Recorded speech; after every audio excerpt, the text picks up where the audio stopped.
Alright, can we hear me now? Sorry about that, I'm a fucking idiot. Welcome, ladies and gentlemen. July 11th, 2019, we just ticked over. Alright, we got the mic plugged in. Alright, how the fuck is everybody? What's going on? This is that late night Outrage TV radio. Ladies and gentlemen, this is your head chancellor, the Outrage Chancellor, Nick Jordan here. We're on that Outrage TV late night video. I know we're out there driving, listening to the Outrage Chancellor and hopefully keeping our eyes on the road. All right, and we may have a baggie of drugs in the car. Tuck that baggie away, ladies and gentlemen. Tuck it up in your hiding spot and keep those eyes on the road. Tuck that baggie away. You don't want that highway patrolman coming and cracking down and flexing his tyrannical behavior upon you. You don't want that, ladies and gentlemen. This is late night Outrage TV radio. This is the Outrage Chancellor reporting the smooth sounds of the Outrage cast late night. What up, AJ? What up, Skeezer? Alright, we are hardwired into the stream, so hopefully we're going to stay smooth the entire goddamn time. It's not going to matter if heaven walks in or not.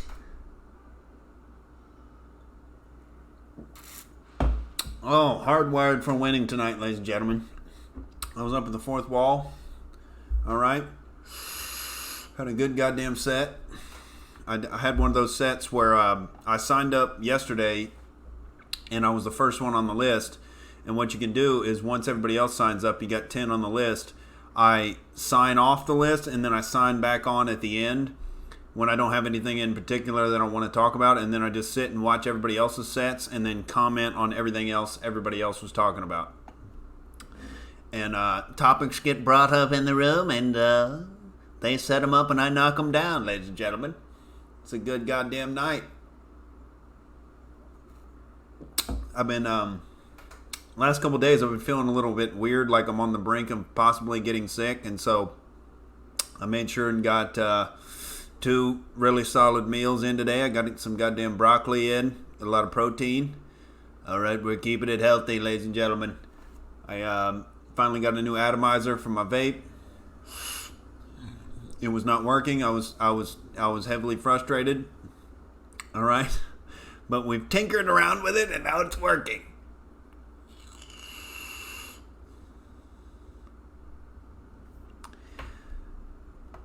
Glad to be here with the Outrage crew. Hope y'all had a good goddamn, Wednesday?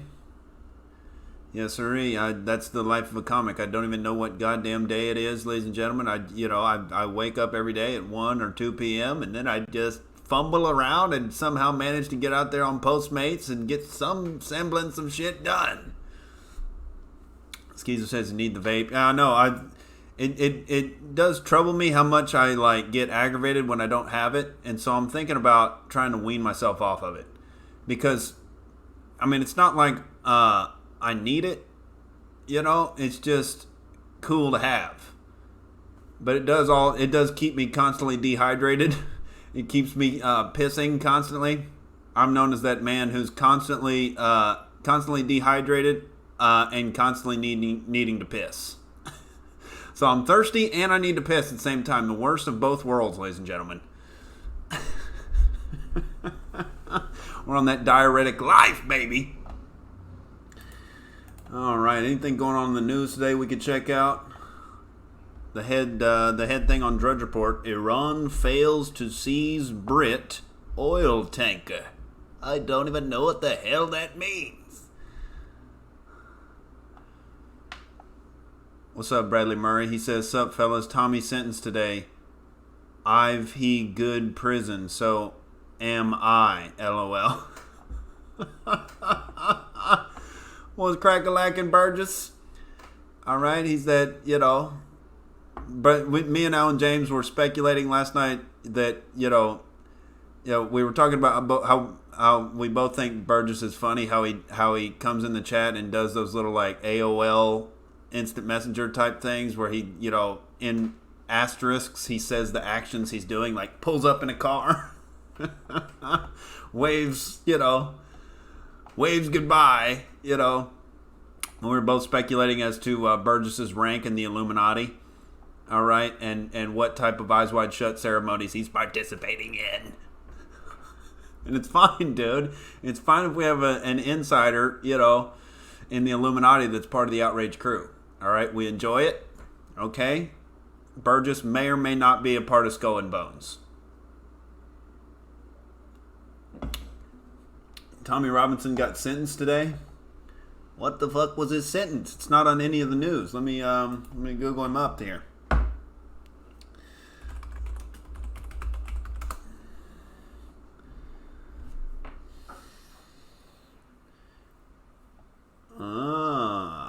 Sentenced today, so it hasn't happened yet. Okay, that's what Bradley Murray meant. He's going to be sentenced today. Oh, future tense. The propaganda corporate whore media is still trying to make fun of Tommy Robinson. Far-right anti-Muslim UK activist Tommy Robinson begs Trump to grant him asylum. Oh, he's groveling. Oh, he's wishing for any semblance of legitimate justice there. Oh, you can't film the lovely Muslims while they're, getting sentenced in court for their kebab meat activity. Was crack-a-lackin' wasp bear. Skeezer says, I can't even think about 2020 and the riots that will follow after Trump wins, especially here in Portland. Oh, Skeezer's out there in Portland. Well, I think it's all a lot of posturing. I mean, they realize that, they are rats on a sinking ship, and so there's going to be a little scrabbling. There's going to be a little weirdness. There's going to be a little, screeching and screaming. And going down with the sinking ship of the cultural Marxist agenda as Trump just continues to dominate and talk shit the entire time and makes fun of them while he's winning. Because Trump is hardwired for winning. He's like the outrage chancellor here tonight. All right, he's got that cable plugged into the modem. All right, and he's not losing Wi-Fi connection. He's tapped into the Wi-Fi connection of the universe. He's got that Dragon Energy connection to the goddamn universe. All right, and he's just unstumpable when it comes to these fake-ass, phony-ass politicians. You're a phony! This guy's a phony! It's all the Democrats. It's the party of bribery. What can you give us for your vote in return? Yes. Well, we need handouts. We need free shit. And Trump is giving you free laughs and free entertainment. All right? He needs to make the economy a lot more free. We need a lot more cutting of government. We need a lot more bringing the troops home, dude.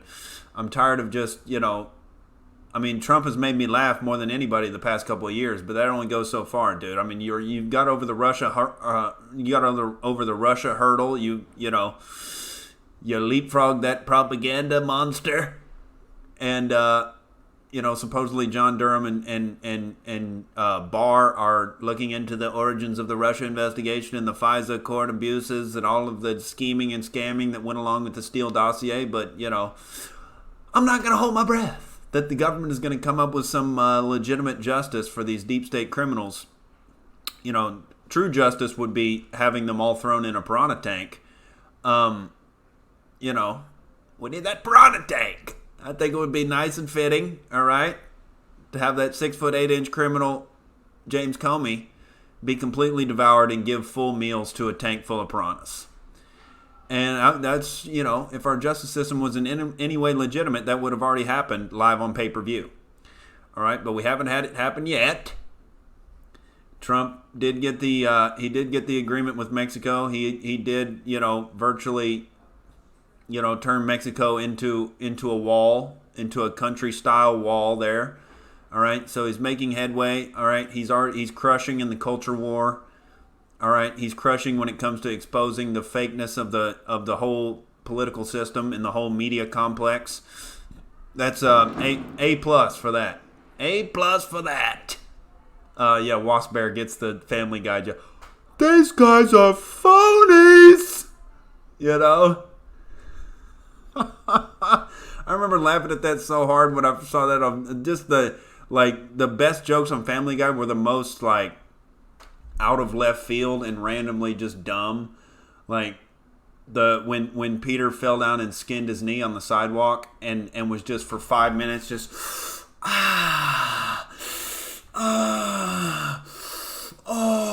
and it just kept going on and on and on. I remember when I first saw that, dude, I was losing my goddamn mind watching it in my bedroom. Like, what the fuck is this?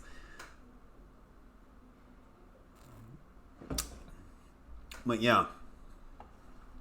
Trump is crushing in all those cultural and social aspects and exposing the how fake the media is and how absurd our entire political system is.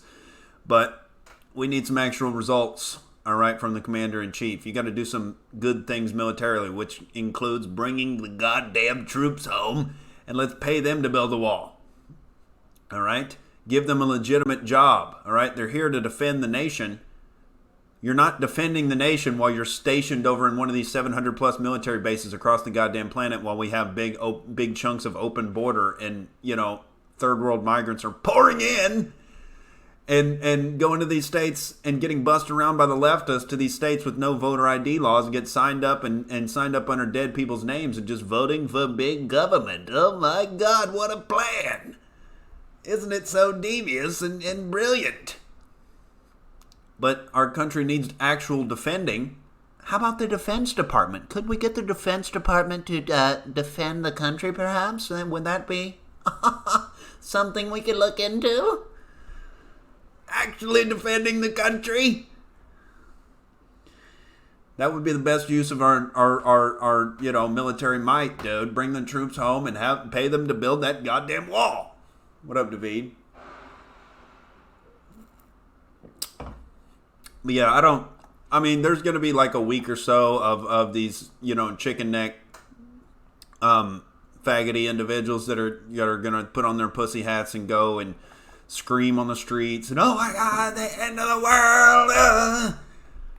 That's going to happen for a few weeks. And, nobody's going to care because there was very limited people that actually cared about the hashtag resistance movement. After Trump won the first time. And that was, when the wound was fresh. This time, they've already seen that 4 years of Trump have happened and there hasn't been some cataclysmic disaster that they predicted. There hasn't been a Nazi takeover of the government. And, it's kind of just been business as usual, except for the cultural and societal aspects and the complete corporate whore media implosion that we've seen, falling straight on their face and constantly stepping on the rake of Trump tweets, where Trump tweets something out just extra exaggerated and extra shit talking and extra incendiary just because he knows he's going to be able to control the media cycle, and all they're going to do is report on that tweet. And so that's how Trump stokes the fire of the media and controls the news cycle, and they just fall for it every time. There's that rake waiting on the goddamn lawn, and they can't help themselves. They're like, this time we're going to get him. Clang! Oh, again with the rake. We stepped on the rake again. Oh, what's crack-a-lacking Cactus Jack coming in hot saying he don't like the black. He don't like black folks, everybody. We got the webcam rocking, dude. We're plugged into the goddamn graphics card. We're hardwired in with the internet. We're rocking. We're hardwired for winning, baby. All right. Bradley Murray says it's only 8:09 a.m. here. It starts in an hour. Oh, that's going to be interesting. We could get some live reporting from Bradley Murray about the ongoing sentencing of the criminal tyrant-run UK government there, and what they decide to do with that goddamn far-right, Islamophobic, dastardly, bigot, Tommy Robinson. Oh my God, the gall of that far-right Islamophobic bigot to just, to go to the court proceedings where the Muslim grooming gangs are going through their court proceedings and showing up, and he's live streaming it. How dare he? Lock him up.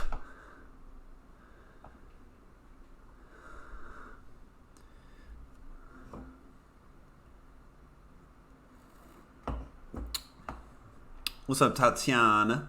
What's up, Aaron Friedman? Oh, thank you, sir. I dig the lights back there. I'm trying to get that. I'm I'm trying to get this. Let me show you the tapestry I got. Look at this goddamn Americana tapestry, dude.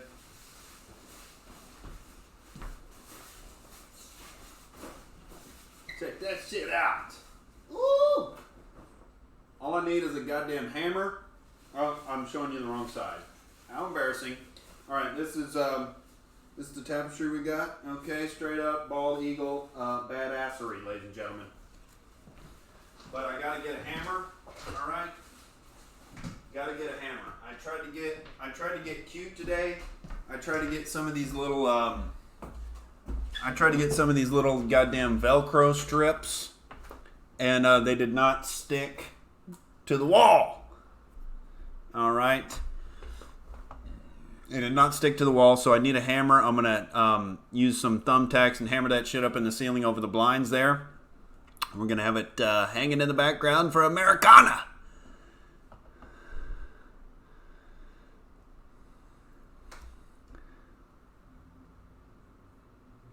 Oh, yeah, hit that like button, ladies and gentlemen. We're having fun. We're hardwired for winning. All right, we're plugged in with the goddamn Ethernet cable, and me and Alan James were talking about it last night.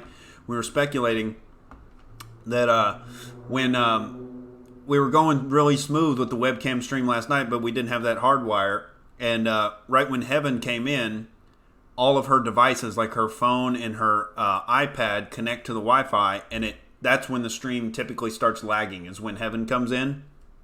And he was saying that's why everybody makes the jokes that, oh, she's stabbing me when you guys can't see me. Heaven is finally taking him out, you know. And so that's been the little hiccup there, is we've had the Wi-Fi interference. All right, but now we're hardwired in, baby. We got that direct connection to the Outrage crew. Nobody can stop us. Burgess says, I've been watching the culture war not only here but around the world. Capitalism and freedom is winning all over the place. Yeah, it goes in waves, dude. I mean, people are getting tired of being told what to do. It's just that human spirit. Whenever, there's these big conglomerations of establishment cretins looking down their tyrannical noses at you like, oh, you must comply with the the cultural Marxist narrative, and oh my God, you evil bigot, if you don't listen to us and don't believe the things we believe, and if you don't believe the world's ending in 12 years, and you don't think that climate change is totally verified and totally objectively true, and oh my God, you science denier, idiot, bigot. People get tired of that shit, dude. That's human nature. They want to resist people, enforcing their ideology upon them. So people fundamentally crave freedom, but all of a sudden we get to the precipice of freedom, and it becomes a little bit scary, because with freedom comes responsibility. You got to be able to pull yourself up by your bootstraps. You don't have a safety net. You got to be a good person. Oh, you actually have to provide value to the people around you in your community, and in the world at large. And then, oh my God, if you have good karma and you put good things out in the world, then people are going to reciprocate, and you won't have to have a government safety net if you're actually good to your friends, if you're good to your family, if you're participating in helping your community and spreading good ideas and helping people. Then you won't need a goddamn government safety net. But if you're walking around a selfish asshole, just, ooh, what can I get out of all of this? How can I manipulate it in my favor? How can I get the government to take people's shit and hand it over to me? How can I elect this politician who's going to bribe and take free shit? Those are the type of people that need a government safety net, because everybody fucking despises them in their personal life. Nobody likes you. And so you need a government safety net, because your friends or family aren't going to be there in your time of need. So, oh my God, you need Bernie Sanders and AOC to be there and coddle you into your little asshole manipulative behavior. So yeah, freedom's winning all over the place, dude. We're hardwired for winning.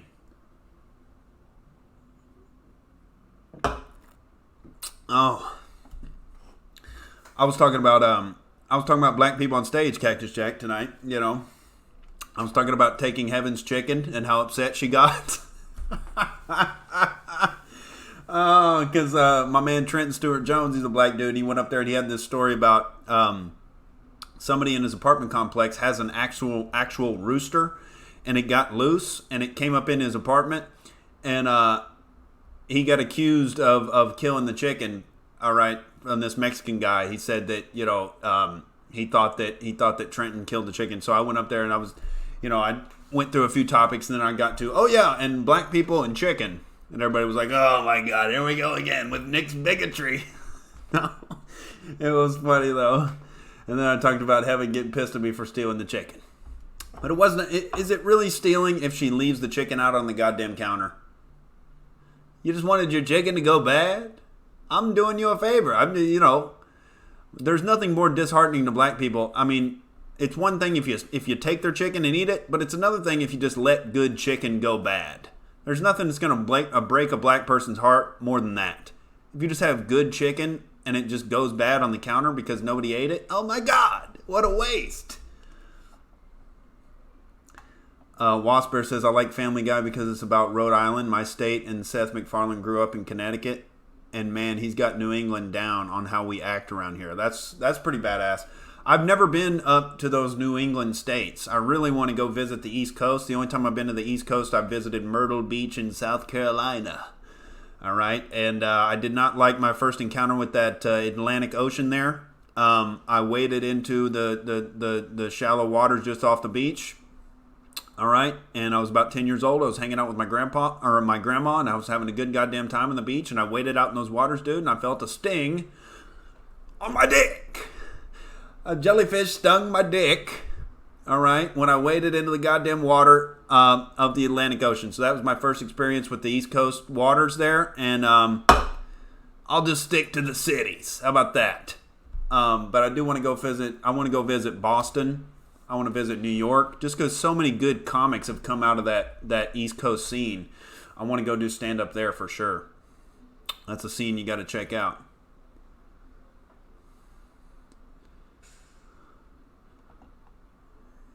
What's up, Sweet Chin? What's up, Lord of Turtles? What's up, Kiki? Oh, you guys are commenting like crazy. I'm way behind on the chat.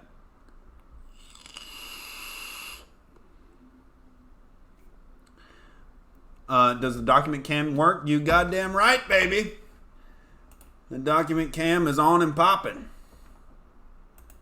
All right, check this out. You want to see a little picture-in-picture Chancellor?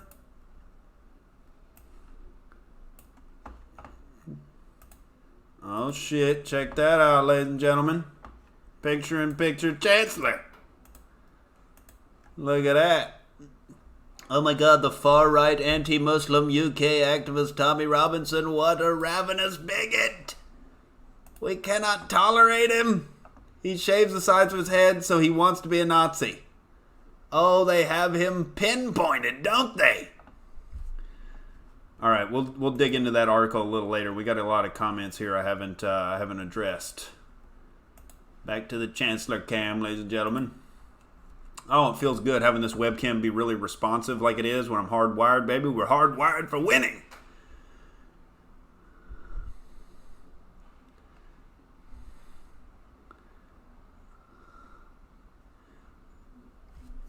David says, I stopped watching Jewish television like Family Guy years ago.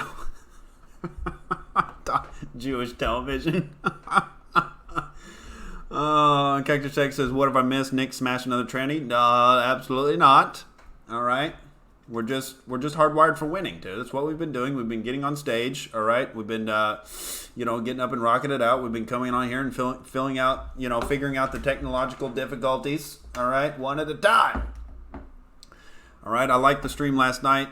We were going through the Seth Rich resurgence of the, what Yahoo News calls a conspiracy theory. Because they still subscribe to that goddamn horseshit term that's been cooked up after the JFK assassination to demonize and derail any legitimate question asking and poking and prodding at the official narrative that the corporate whore media wants you to swallow. Ugh. Let's see. Cactus Jack says Owen Benjamin wants to debate Nick Fuentes. He's picking on a kid. I don't even know who Nick Fuentes is. He sounds pretty gay. I don't know. Not that I have any room to talk. All right, I was attempting to get that that heterosexual dick sucked, but we all know what happened. David says, what would Owen and Nick have to debate over? I assume you're talking about Nick Fuentes. Cactus Jack says Owen says he wants to debate Fuentes over the moon landing and nukes. Yeah, I mean, I don't think Owen Benjamin has any real hard evidence. It's all circumstantial and like, oh, this doesn't quite add up type evidence.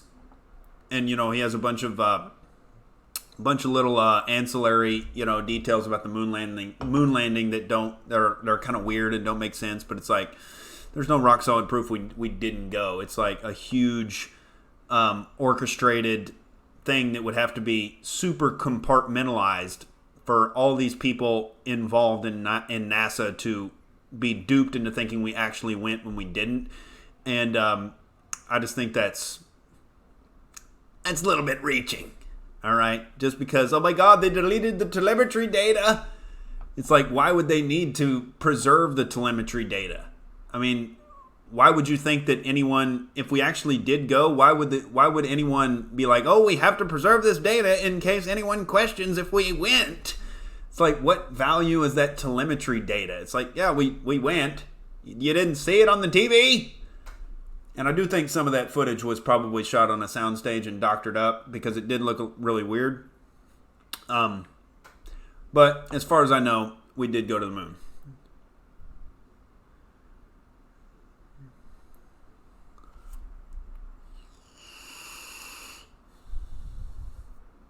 Wasp Bear says my dad's Army Engineer Battalion could have built that border wall in probably less than a year. Well, there you go, dude.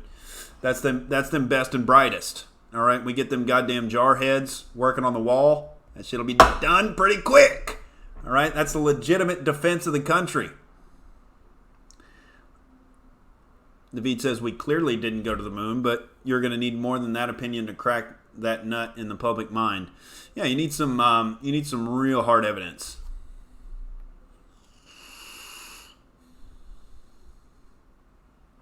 What's up, Lord of Turtles? He says crypto gonna crash again big time. Minsky moment incoming. Keep your eye on Tether News. I don't know what Tether News is, but for crypto to crash, it would have to. The only time stocks crash is when people vastly overestimate the value of the stock.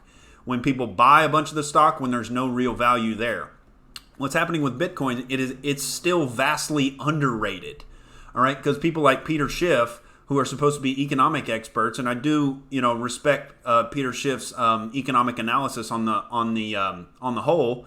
All right, he did predict the economic collapse of '08, but I think he has a blind spot when it comes to Bitcoin because he's in the market of selling gold, and so he's in the market of that tangible currency, which that's fine. I think we need competing currencies. I just don't support having a centralized monopoly put their Federal Reserve stamp on any one currency and then letting them manipulate it to infinitum, and then we get runaway inflation like we have now.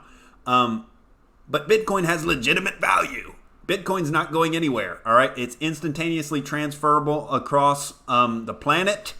All right, you don't need a currency exchange. All you need is a goddamn internet connection. And I don't see the internet going anywhere anytime soon. All right, I know there's all these, anxieties about, the internet kill switch. They're going to kill the internet. Do you think the deep state doesn't profit from the internet? All right, do you think that the NSA doesn't profit from you voluntarily offering up all of your information to the social media companies? I don't know why I said companies, all right? They're not comfortable companies. They make me uncomfortable, all right? But they're companies. They're not companies.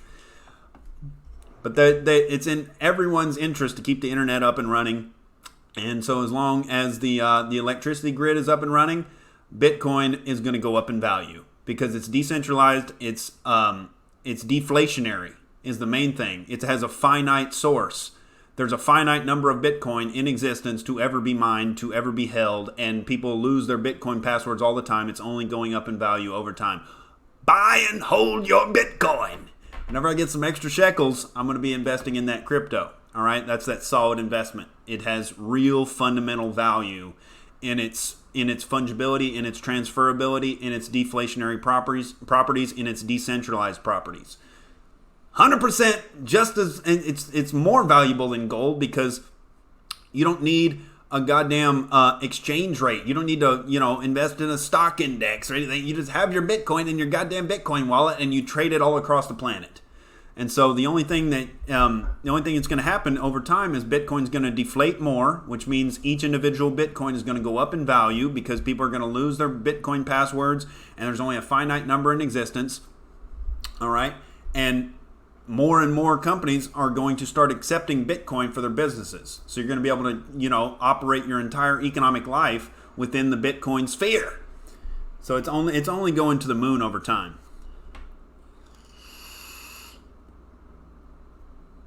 Sweet Chin says, Owen is beefing with Nick Fuentes. Haha, Owen really testing everyone he meets now. Doesn't want to get fooled again. Yeah, it's super weird. He like goes on and is like, oh, I really like this guy. It's because he doesn't have any rock solid principles. He just now his criteria is are you as committed to religious metaphysical nonsense as he is? And if you are, he starts to trust you. But I mean, I can see him turning on E. Michael Jones. I can see him turning on Vox. I can see him turning on Nick Fuentes or the new flavor of the week because he doesn't have any rock solid principles. And so it doesn't fundamentally come down to anything, foundational. It's just this emotional, weird daddy complex thing in the moment. I don't know what's going on there, dude. But yeah, I agree with... David says Owen is kind of annoying, but I probably agree with him on most things. That's how I feel about Owen. But he's just gotten on so far on this hardcore fundamentalist religious kick that it's totally detached him from any, rational evaluation of reality and empiricism and data. And so he goes off on these weird rants and is like, yes, Muhammad, peace be upon him. And I know that's kind of a troll thing to the Jews, but it's just there's no... And he talks about logos all the time, but logos has to have some rooting in the scientific method, some evaluation of what's true and what's not. You can't just, call Jay-Z the devil and Mickey Mouse the devil and Bitcoin the mark of the beast and then oh my God, don't, it's the archetype of evil to use the anus as a sex organ. And it's why are you occupying your time thinking about where people are putting their dicks? As long as they stay away from the children, it's all that fundamentally goddamn matters. Owen's final beef will be with his wife. No comment. Burgess says they'll be on the government plantation forever. Burgess says we get to do whatever we want. Well, that's the reward of freedom, but you got to have the personal responsibility that goes along with it. You got to take care of your own shit. You got to make your own bed. You got to clean your room.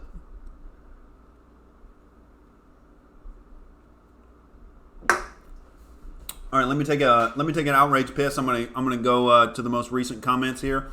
I'm gonna come back and crack another beer and get a little goddamn more water here.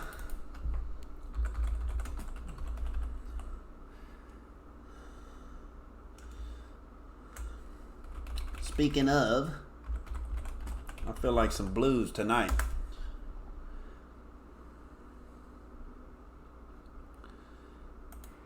You know what it is, ladies and gentlemen.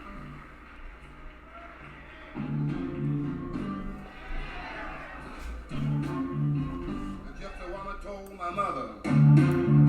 Oh shit! I was born. You got a boy child coming. Gonna be a son of a gun. Gonna make pretty women jump and shout. Then the world wanna know what this all about. But you know I'm everybody knows I'm here.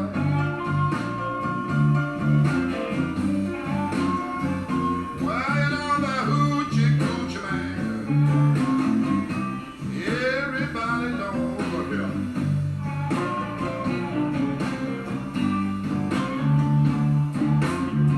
I got a black cat bone. I got a mojo too. I got the John the Conqueror. I'm gonna mess with you. I'm gonna make you girl leave me by my hand. Oh! Then the world will know that I'm a hoochie coochie man. Well, you know I'm here. Everybody knows I'm here.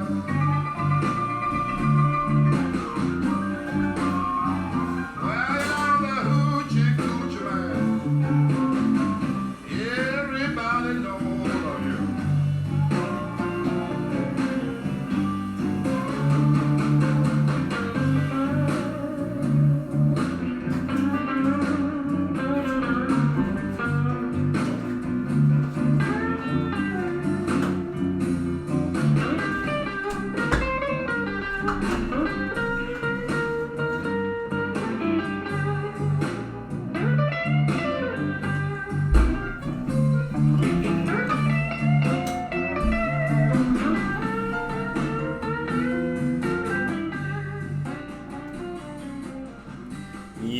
baby.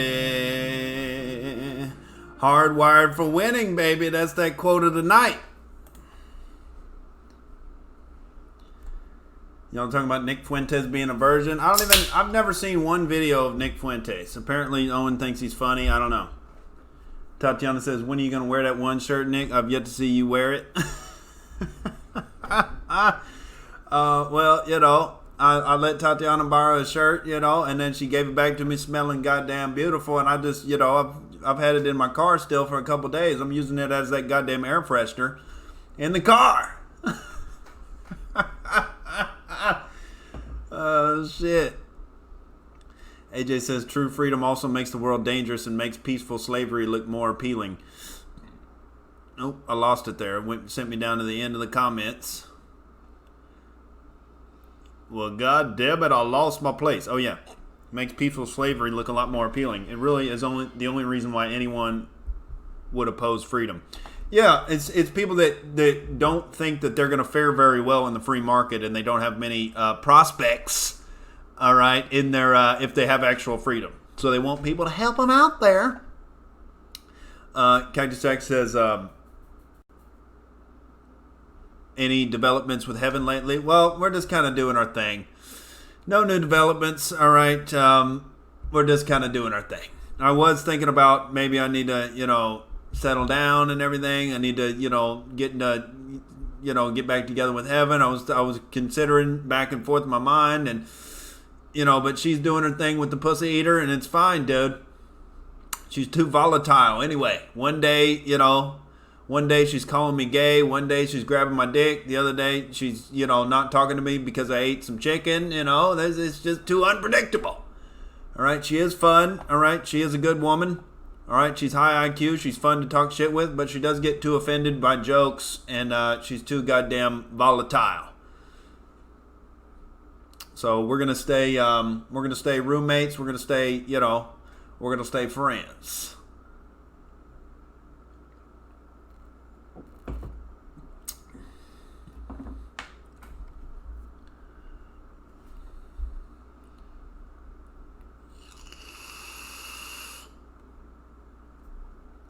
David says, hey, you got it working, Boomer Nick, with the high tech? Oh, dude, we're super high tech tonight. We're so high tech. We got it locked and loaded, baby. Hardwired for that winning. Bradley Murray says, I'm getting a caravan near Conway Castle in Welshland. It looks fresh and relaxing. Oh, my God, you're getting a caravan?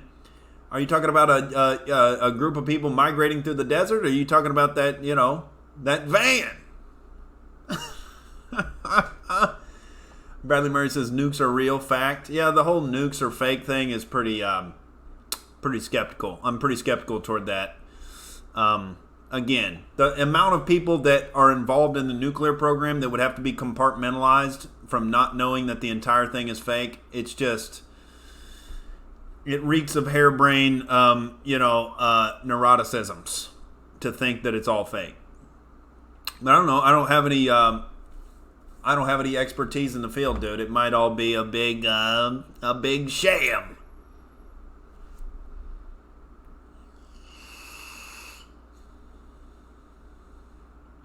We're arguing about the moon landing. What's up, Kiki?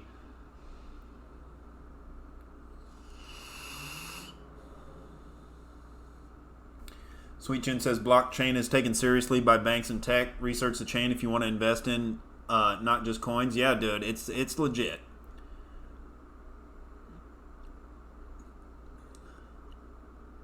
Sweet Chin says I wouldn't be talking about principles if I were you, Nick. Peace be upon him. What are you talking about? I have the most rigorous principles, all right, on the goddamn planet. Non-aggression principle. Thou shalt not steal. Unlike the Christians, I actually universalize that principle, and I look at the government and I say, you too, criminals, you don't get an exemption. You don't get the get out of principle free card.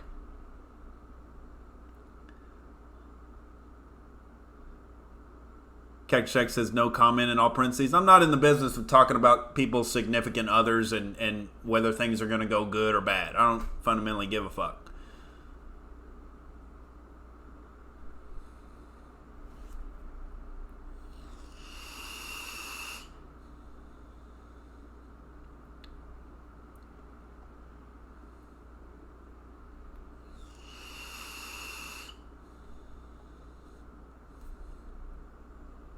Well, the Outrage crew is fired up tonight. So many goddamn comments.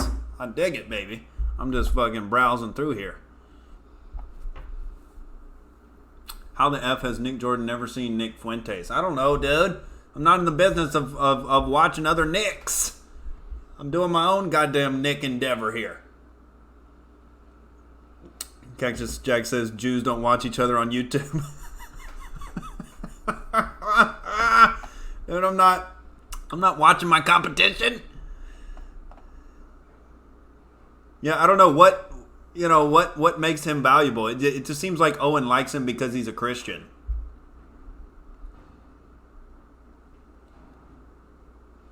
And whenever anybody leads with their Christianity, it's like, I mean, if you're in the business of talking about truth and reality and rationality and philosophy, like if you lead right away with one of the most irrational beliefs, all right, I got to question your logic processing.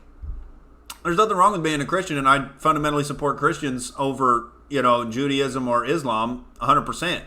Christianity is that best religion because it's universal and it doesn't have this weird differing moral systems like the Jews consider non-Jews goyim. All right, Muslims consider non-Muslims kafirs, and they have differing moral systems. And I'm not down with that, dude. There has to be your moral principles have to be universal, or they mean nothing, or it's just you're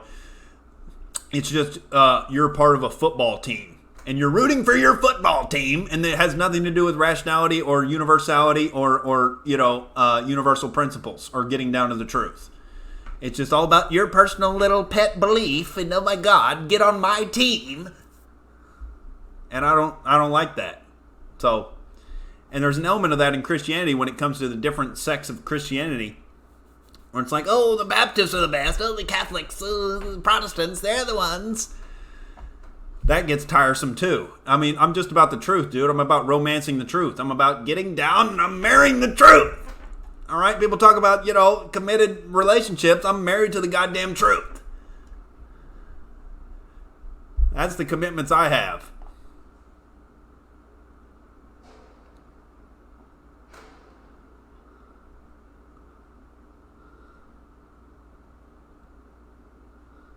Talking about Taco Fall, that 7'7", big old goddamn African. He's in the middle of the paint, dude. He's swatting everything. All right, he looks like a thickened up version of Manute Bol.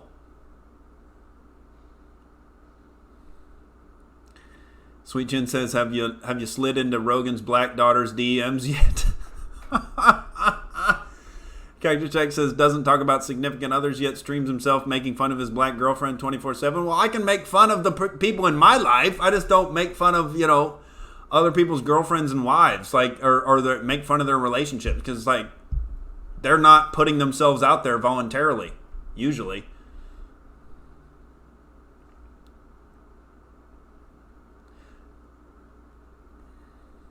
I mean, you notice I don't request Heaven come on the stream. She just comes in and then comments whenever she wants. But it's like, if she doesn't want to be a part of it, I realize I'm imposing the Outrage cast on Heaven every night. It's fine, dude.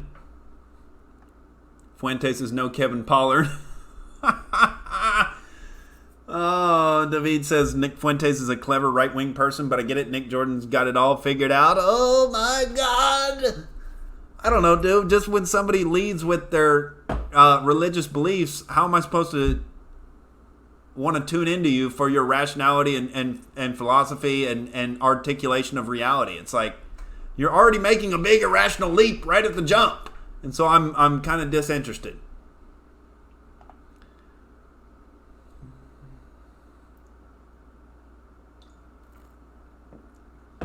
Cactus Jack says, doesn't talk about significant others yet, berates Jesus. If the story of Christ wasn't true, it wouldn't affect all these atheists so much. I don't see, are you trying to set up a hypocrisy? That does, is Jesus your significant other, Cactus Jack? Are you? David says, libertarian atheism is the final destination. There you go, dude. There it is.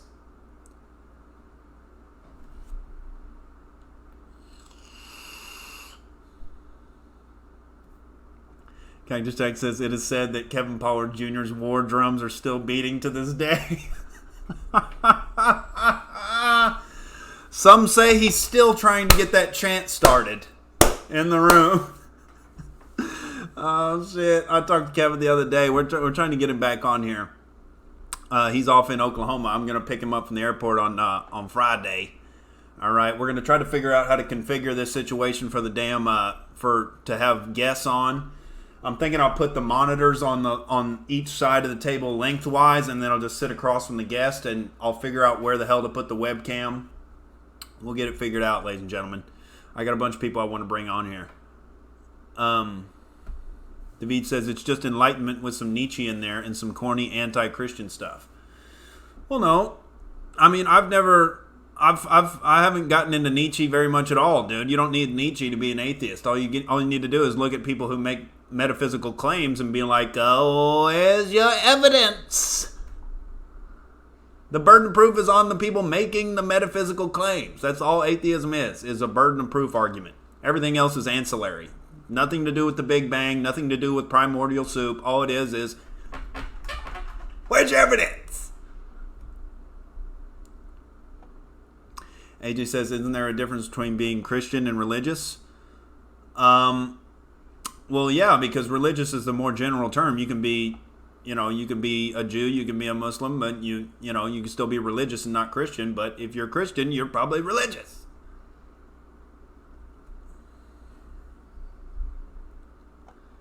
Nick has become significantly more Jewish in the last few days. No, sir. How so? Nicholas Quintanilla says Jesus Christ is the truth. Well, I believe the man probably existed, all right? But if you're talking about, him being magic, I don't know if that has anything to do with the truth.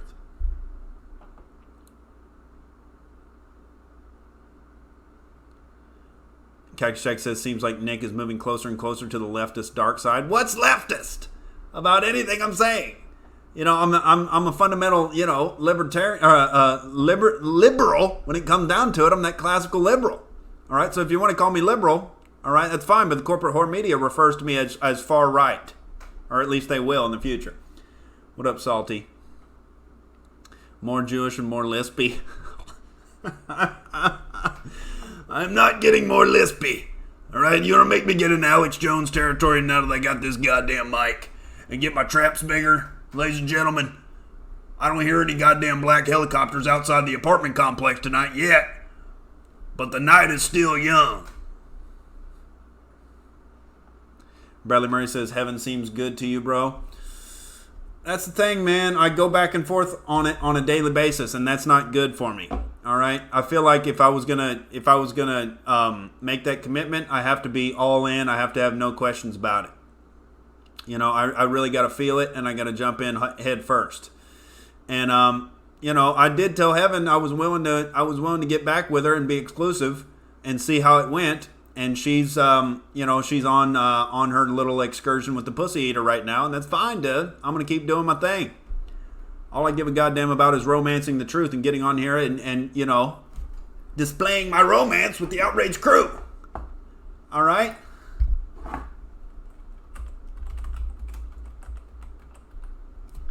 All right. This is what I'm about, dude. I'm about getting on the late night sculpting. Getting on the romancing of the truth with the fucking Outrage crew. Oh, baby. Oh, we're going to romance the truth. Oh, we're going to get down to the root of the principles. We're going to get down to it, baby. We're going to take shots of tequila. We're going to drink the natty light, baby. Oh. I got a guitar case, but there's no guitar in my motherfucking guitar case, baby. Whoa, we're gonna get down to the root of the truth, baby. We're gonna get down to it, baby. We're romancing the truth. Soy un hombre muy honrado que me gusta lo mejor. A mujeres no me falta ni el dinero ni el amor. Jineteando en mi caballo por la sierra yo me voy. Las estrellas y la luna ellas me dicen dónde voy. Ay, ay, ay, ay. You shake your maracas. Ay, mi morena de mi corazón. Know what the fuck it is, dude? moving closer to the leftist dark side. Get the fuck out of here. Nick is in a slump since the tranny. No, sir. I'm just as fired up as ever. All right. If Richard Pryor did a live stream every night of his comedy career, could you imagine the stories you would have heard? All right. I'm keeping it pretty mild, ladies and gentlemen, for a Hollywood comic.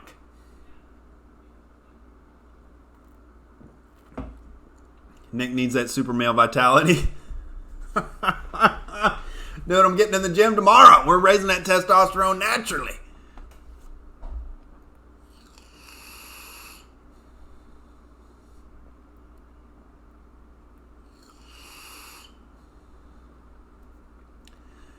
Cactus Check says, Nick, what is going on? Something seems up with you? I don't know what you mean. I have felt a little off the past couple of days because I've been on the verge of almost getting a cold, I feel like. But I ate a lot of goddamn broccoli, had a lot of protein today. All right? Had a good goddamn set at the fourth wall tonight. I feel like I'm back. David doesn't like street preachers. Those people in Hollywood that stand on the goddamn street corner with their, blaring speakers saying, repent, Jesus, repent. It's like, it's the worst goddamn marketing campaign ever. All Christians need to do is say, thou shalt not steal, taxation is theft. And everybody would be like, oh my God, they're so edgy. But instead it's like, oh, don't put your dick in a butthole and you have to say Jesus was a zombie. Say it now. And they're focused on all the wrong shit for recruiting people. It's got to be about hardcore universal principles. All right? And actually implementing them in the world. But people have lost all respect for Christians because people who call themselves Christians, like George W. Bush, stand up there upon a pile of hundreds of thousands of dead Iraqis and say, mission accomplished. Isn't it fun? Don't you want to have a beer with me? And it's like, you charlatan deep state cretin. People have been lied to by people who refer to themselves as Christians so much that it's lost any goddamn attraction for people to join the team.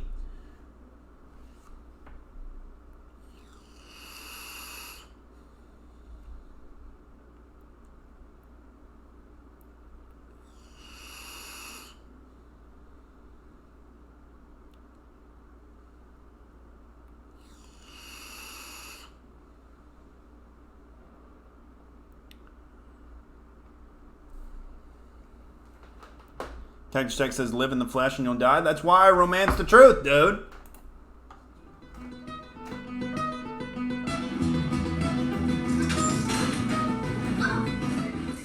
You got to have that higher moral standard, all right? And that's called philosophical truth, all right? It doesn't have to be some metaphysical assumption that you make based on no evidence, all right? You just have to have a higher standard that you live your life by, and then you won't fall into these, horrific situations of drug addiction and insane shit. All right? Wasp Bear says, Travis, I'm a Christian because of all the miracles I've read about in military history. The stories don't make sense, but most are factual. The Star of Kotori, Korea is a factual miracle. Oh, the Star of Kotori, Korea. I don't know, dude. I don't know. I don't believe in magic. All right? I'm not on that David Copperfield. I'm not on that goddamn David Blaine.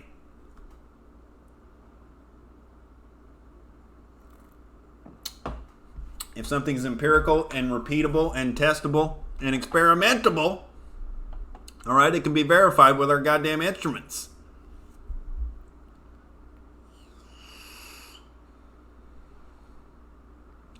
Kiki says the Ten Commandments is just common sense for civilized people. Sadly, most people are not civilized and need to be told how to behave. Yeah, you need a goddamn blueprint for your moral system. All right, keep you on that path. All right, and the non-aggression principle, the First Amendment, the Second Amendment. All right, separation of church and state, the fundamental founding principles of Western civilization, dude. Thou shalt not steal. Thou shalt not murder. Don't assault people. Don't rape people. All right? And spread the ideas and identify the snakes in the garden. That's a mission and a half for a lifetime, dude. To point out the evils of the state. All right, point out the propaganda system that's all around us. Point out the corporate horror media system that's preying on people. Point out the communist insurrection, the communist inversion, the communist infestation within the institutions, within the universities, dude. Calling that out and identifying it, that's a lifelong endeavor. I don't need anything more than that, dude. I argue against the state. I speak truth to power. That's a mission for a lifetime, to get that state whittled down to as little as possible. The big giant tick that's swelling on the neck of the American public. All right, preventing the downfall of the American empire is a mission and a half for a lifetime. I don't see why you have to believe in magic, all right, to get on board that mission.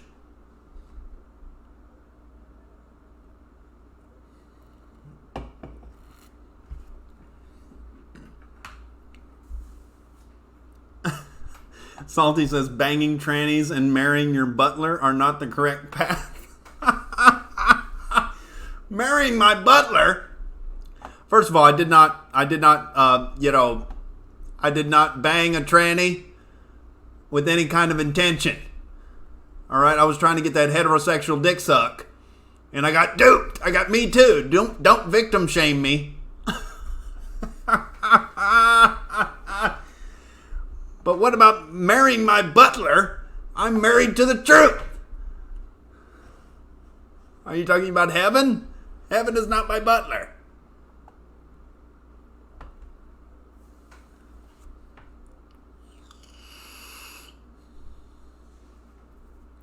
Cactus Tech says, if the Bible didn't make complete sense, it wouldn't be so popular, truthful to people. Well, are you saying that 50 Shades of Grey makes sense as a philosophical document? It's damn near just as popular as the Bible. All right? The Bible is popular because it has a lot of fundamental truth in it to live your life by. All right? But I think people poison the well by pretending that magic is real and you have to believe in magic to get on board with the principles. If they just led with the principles and universally applied them into reality, which they don't do, it would be a lot more philosophically rigorous. All right? And I think it could be a lot more effective in actually getting things done in society. And we wouldn't have these cretins like George Bush going up there and calling themselves a Christian and then, basically murdering hundreds of thousands of people for no goddamn apparent reason. It's like, oh, he's a Christian. What? Christians don't hold people to the principles. They just accept it. Oh, it's a personal belief. No, it's an objective claim about reality if you say God exists and if you say the 10 Commandments are the way to live your life. All right? So if you don't live by that goddamn principle or the 10 Commandment principles, if you don't actually apply them into reality and call out the people who violate them, what the hell is the point? You just have this, romance with Jesus in your brain, and what does it actually amount to?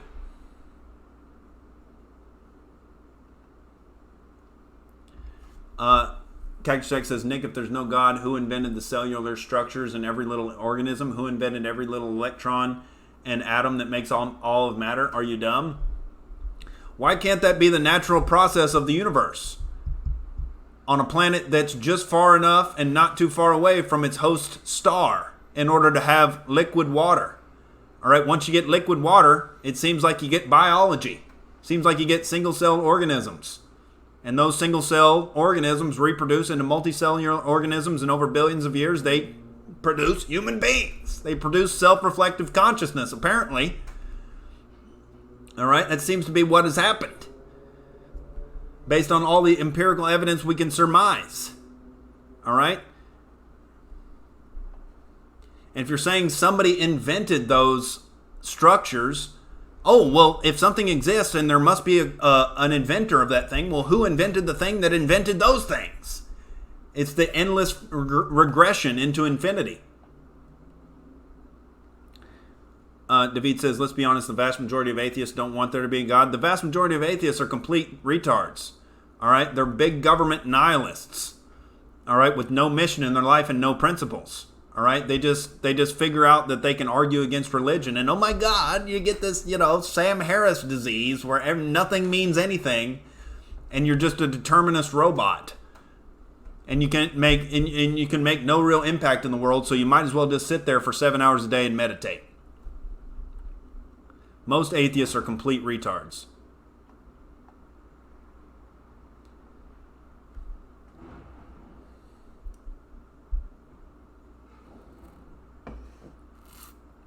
David says 50 Shades of Grey hasn't been the animating force behind multiple civilizations over thousands of years.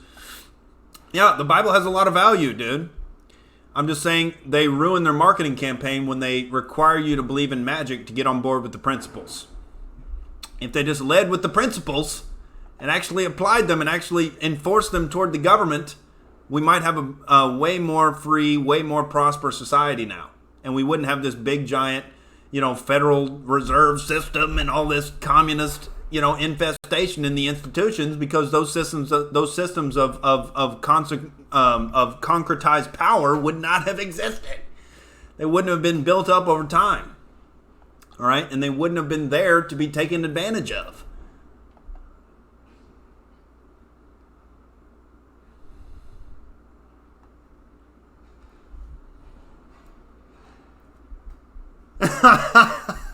Aaron Freeman says, I've seen Kevin Pollard's comedy. There is no God.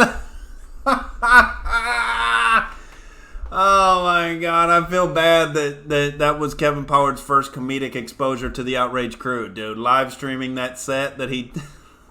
But that's what he needed, honestly. Because Kevin Pollard hasn't really committed to comedy. All right. And I love the man to death, but he hasn't committed to comedy. All right. He's not, quote unquote, a real comic, which means you're getting up every night and you're taking your lumps and you're paying your dues. And he needed that. He needed to take a serious goddamn lump on his head that grows like fucking Looney Tunes. Like, that fucking lump that grows. He needed to take one of those, all right, to see if he's really committed. And that's what's going to happen if you're only getting up on stage like once a week or once every 2 weeks. You're going to go up there one time and it's going to be horrifically bad. And you're not going to have the tools in your toolkit to be able to save yourself and get out of the situation and make it a decent set. You're not going to have that momentum built up over time where you're doing sets after set after set after set, and you're not going to have that instinct built up in your subconscious to know what to do in that moment of pressure. And so you're just going to bomb horrifically, all right? And then it's up to you whether or not you're going to let that define you or whether or not you're going to fucking grab your balls and get on stage the next night.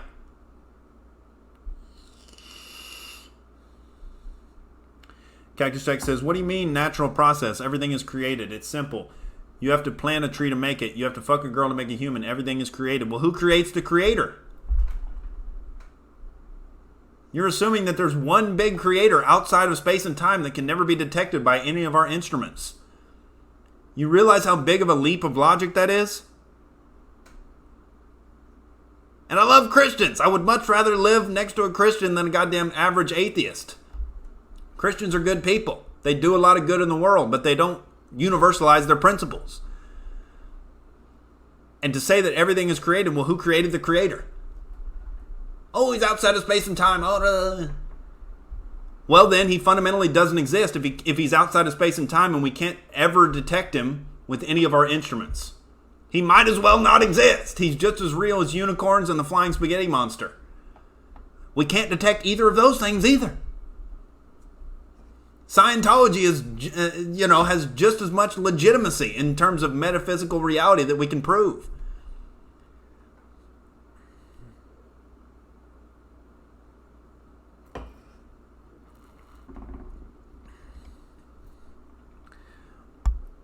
Yeah, Burgess. I'm not into contacting demons either. I think demons are just as big of a metaphysical assumption as angels.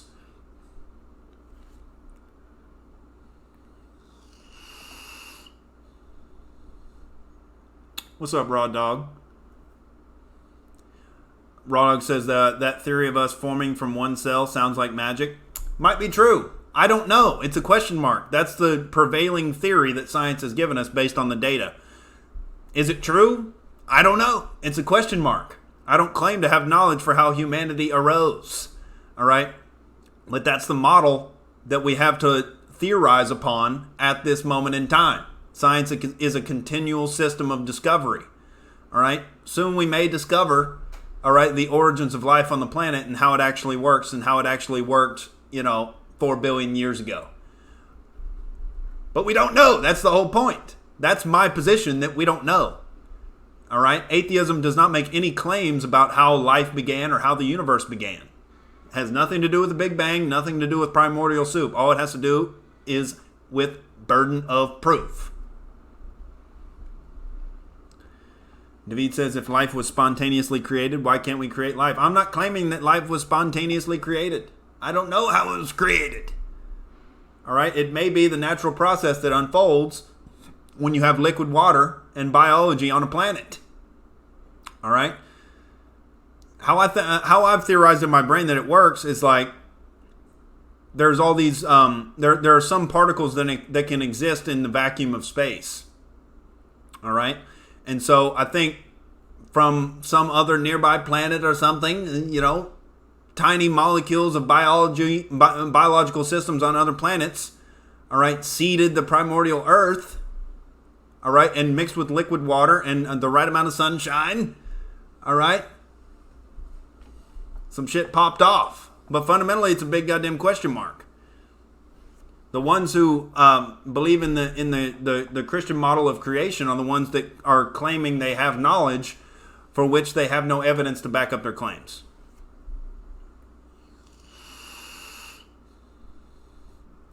Cactus Tech says, we can't understand the upper levels of creation. That's why we have faith in our Lord and Savior Jesus Christ. He was God's way to connect with humans.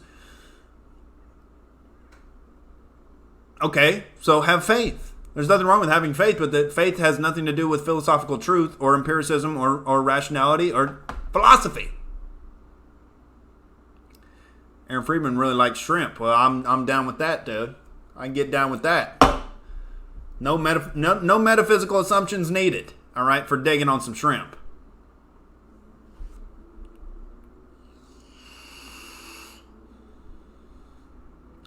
David says, I agree, you would have to really have to want it to be a successful comic. Well, that's one part of it, but then you have to be willing to eat plates of shit in front of people you really desperately want to respect you and like you. And you go up there and you eat your own dick on stage. And you horrifically embarrass yourself. That's what you're signing up for when you sign up for stand-up comedy. It's going to happen. There's never been a comic in the history of stand-up comedy that's never bombed ever. All right, you go up there and you make a complete asshat of yourself, and you have to be willing to do that over and over and over, all right, in order to get better. And that's why most people aren't willing to do it. But I take pleasure in doing things that other people aren't willing to do, all right, to get to my destination. And I love Kevin Pollard to death. I just don't know if he's willing to wade through those miles of shit to get where he needs to be. Wasper says, have you heard about the rumor that Hillary Clinton has Kuru disease? What is Kuru disease? Let me do a quick Google here.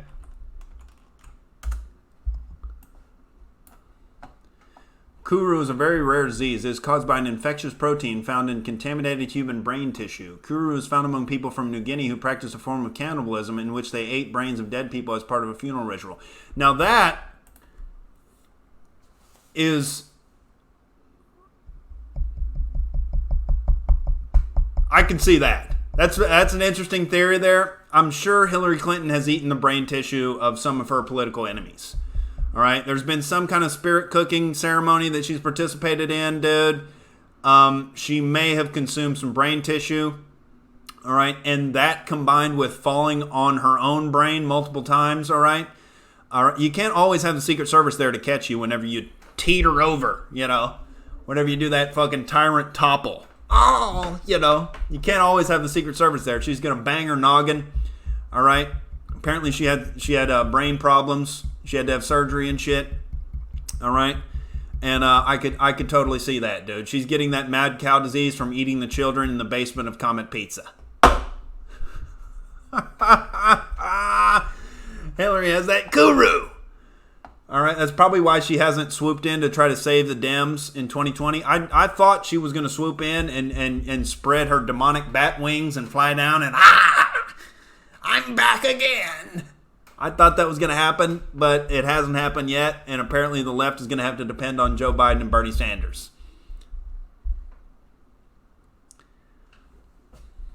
What's crack-a-lacking, clean talking? What's up, Alan James?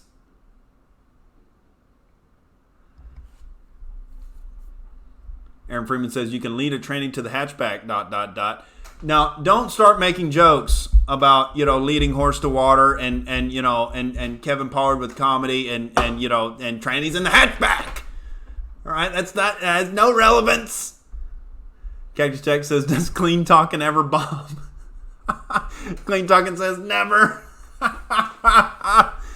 Yeah, I hit the fourth wall clean talking. It was a good goddamn show. The 10 o'clock has been lit as fuck lately because Robert Vertrees is always going up there. Eric Rocha is always going up there.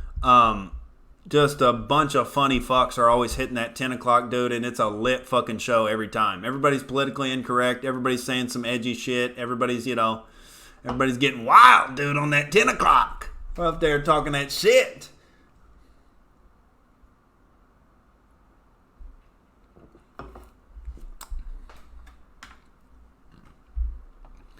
Aaron Freeman says Hillary is reptilian, waiting for the Epstein shoe to drop. There you go, dude.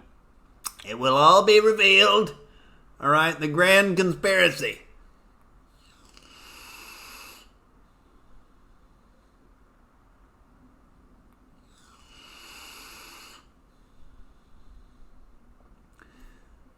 Oh my God, Bradley Murray says horses are good meat, especially in a lasagna.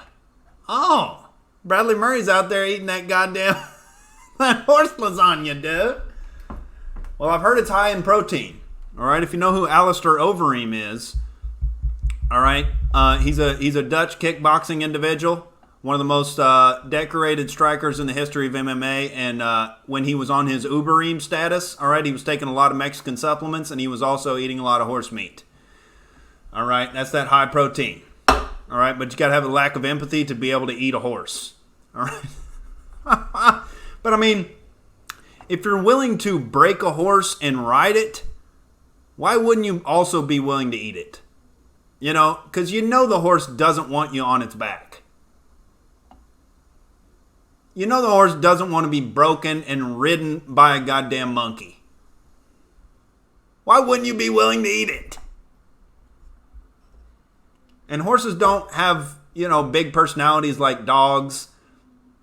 They don't fundamentally give a fuck about you. I got no problems. I'd eat a horse burger, dude. I can't stand horses, all right? My first encounter with a horse, all right, happened when we went to this Indian reserve called Romano's State Park on a vacation when I was little, dude. I was about 10 years old, and we signed up for this little horse ride, and I got up on this horse, dude, and my mom had a horse, my dad had a horse, my sister had a horse. All right. Well, I think my sister was too little. I don't think she was riding. She was doing something else at the time. But it was me, my dad, and my mom. We all had horses, and this guide had a horse, and he was leading us. And my horse was a complete fucking dickhead. All right. Everybody else's horses were just trotting along and being good and everything. And my horse would just stop off on the side of the trail and start eating some goddamn grass. Oh, don't mind me. I'm just going off the trail. I'm a little hungry here. I'm going to munch on some goddamn grass. I was like, what the fuck? My horse is a fucking asshole. And so he was lagging behind all the other horses. And then we got out of this trail where there was all these trees, and it was just flat, open plain. And the other horses were like 2 football fields up ahead. And my horse looked up and saw how far he was behind the other horses, and he took the fuck off, dude. It was like full speed. I had never been on a horse before, and he was sprinting, dude. And I'm just 10 years old. My face is beat red. It's fucking 90 degrees in Oklahoma, dude. And I'm just hanging on like, am I gonna die? Oh my God, dude. I thought I was gonna fucking tip off and die and get stomped by this goddamn horse. And he finally caught up. You know, and dude, I was fucking heated. It ruined my entire goddamn vacation. Fuck horses. I will eat a horse burger on the stream, dude. I'll grill one up.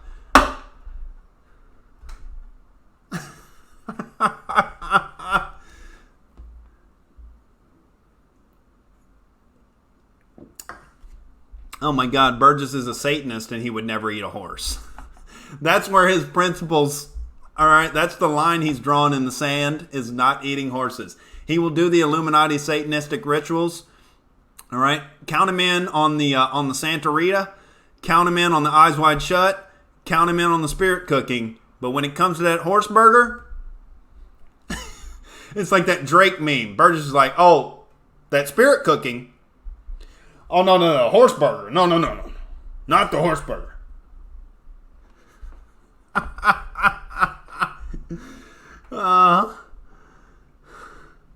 Cactus Jack says Nick would eat a tranny too. No, I would not. I'm not a cannibal. All right. That would be a very progressive cannibal, though, if you only ate trannies. If you only ate members of the LGBT. All right, that's that progressive Jeffrey Dahmer.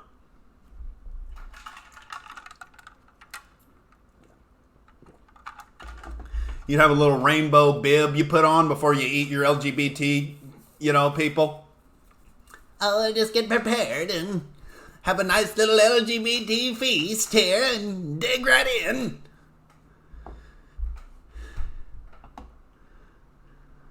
Wasbear says, I've been around horses a lot of my life. You know, some horses actually prefer women to men. Men to women, sometimes horses have personality. Yeah, he felt the dragon energy, dude, and he was threatened. All right, even at 10 years old, dude, I had some fierce dragon energy. I was skeptical of that goddamn horse when I hopped on, and I think he felt it.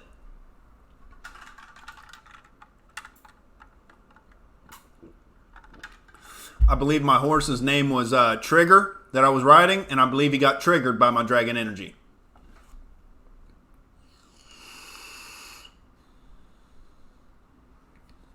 Kiki says Burgess is a sensitive Satanist. He's that altruistic Satanist, dude. Revolutionary. All right, it's kind of like me. He's that Oklahoma. I'm an Oklahoma anarchist.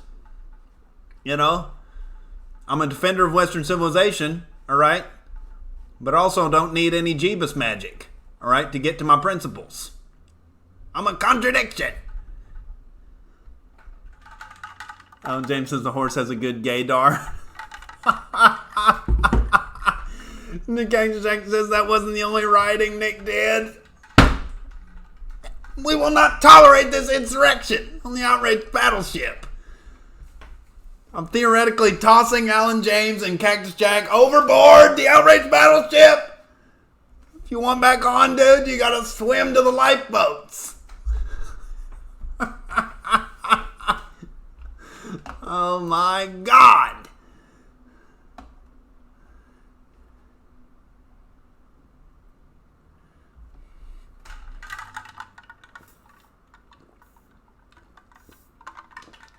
What's up, Nintai?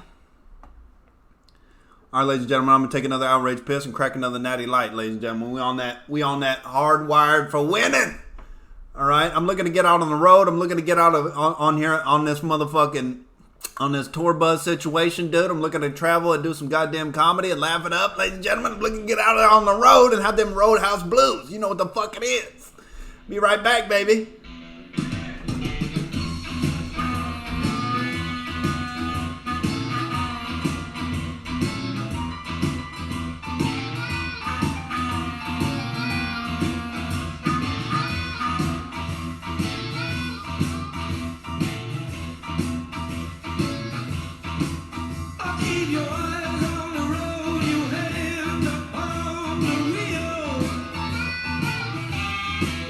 Keep your eyes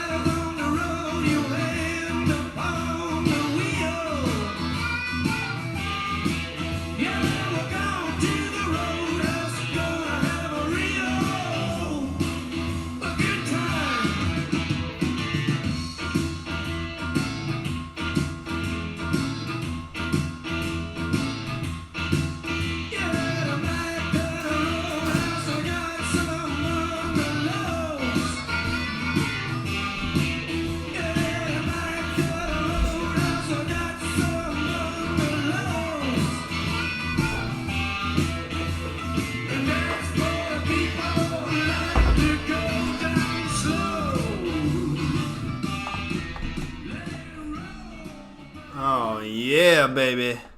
Oh, yeah. Wasp Bear says, am I into heavy metal? Dude, I really like, I like Black Sabbath. What other heavy metal shit I like? I'm not real deep into it, but I can get down with it, dude. I can get down with a lot of aspects of the heavy metal. All right? The Doors, the first goth band.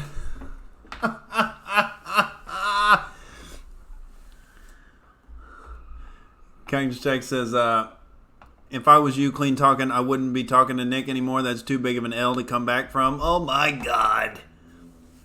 Like I said, if Richard Pryor was doing a live stream during all his years of stand-up comedy, all right, he would have had a lot crazier stories than that. He would have been talking about, you know, hanging out with Marlon Brando and getting intimate. The Outrage Chancellor, he's out there trying to get that heterosexual dick suck. All right, if Eddie Murphy had a live stream during his goddamn comedy career,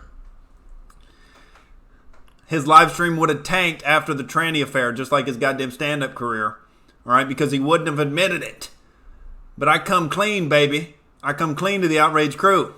I got the fidelity to the truth.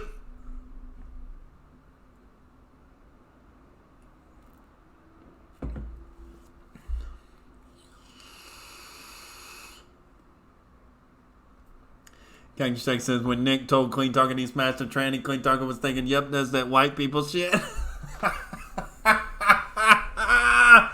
Dude, I'm out there strolling these streets looking for a dick suck. All right? When you're as fired up as me and when you don't watch porn, all right, you got the testosterone jacked through the roof, dude. I'm looking for mouths. I'm looking for booties. All right, I'm looking for titties. You know, I'm looking for hip to waist ratio. All right, my eyes are flickering side to side, sidewalk to sidewalk. You know, I'm looking for that. I'm looking for that sweet opportunity. Every now and then you get burned. Oh, dude. Maybe if I was cucked out and watching porn, this is what I was thinking. Maybe is the angle for the stage, because I already have bits about not watching porn and not jerking off. But it's like, maybe there's the angle of like, this is what can happen when you don't jerk off ever. All right. And you just cultivate dragon energy and it just piles up. And I'm just like, all right, you're good enough. Get in the hatchback. You know, I'm brimming with dragon energy. It's overflowing, dude.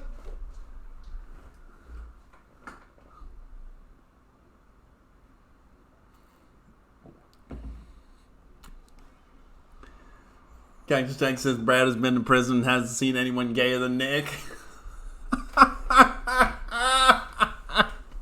Dude, there is nothing gay, all right, about sucking on big, beautiful titties,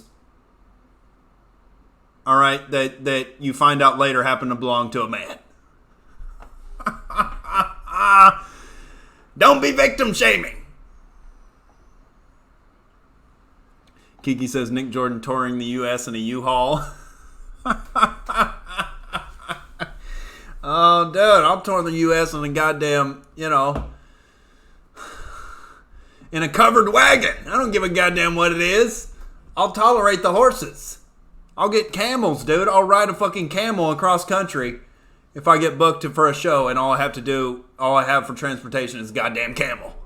I'll get on that caravan behavior.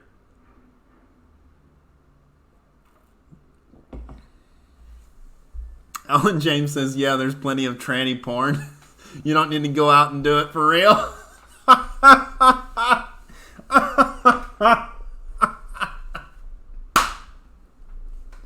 Dude, no. I look up exclusively big booty black women. All right? And the videos of where, you know, three chicks are sucking one dude's dick at a time. All right? I want that triple dick suck. But that's all in my past. We're not looking at porn anymore. It's a big goddamn waste of time.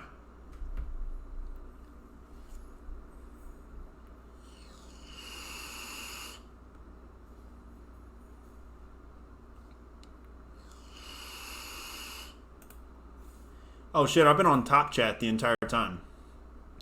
Queen Talking says, I told my homeboy, don't do Postmates in Beverly Hills. They have tranny grabbing dicks on the curb and sucking white boys off in hatchbacks.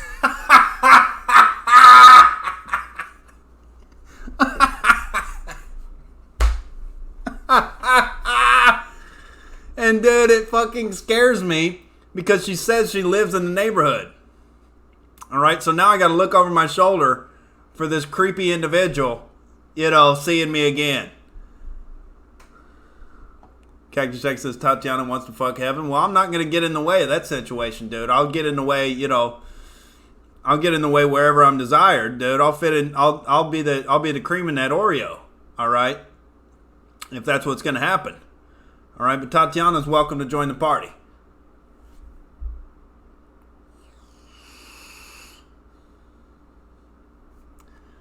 Clean Talking says, you mean he? No, don't be a bigot now. All right, I'm very progressive.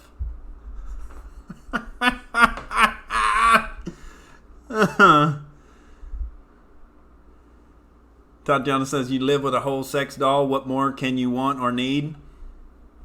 Well, we don't call heaven a sex doll. That's objectification. All right, she's a human being.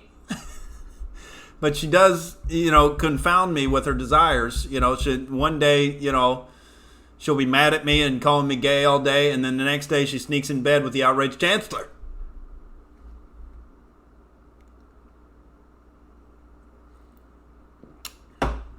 Two girls, one chancellor.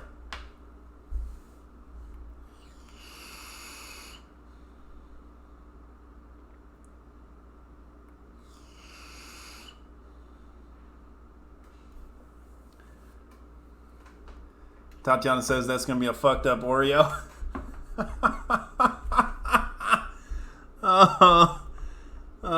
Naveed says Nick is actually pretty progressive. He just doesn't want to be taxed.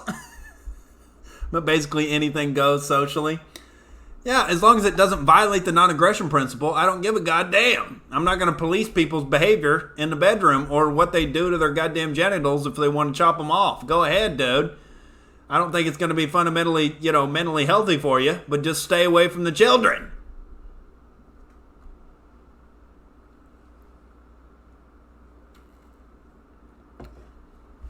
I don't give a goddamn what the LGBT does. Just stay away from implementing your agenda through the state. Stay away from the children.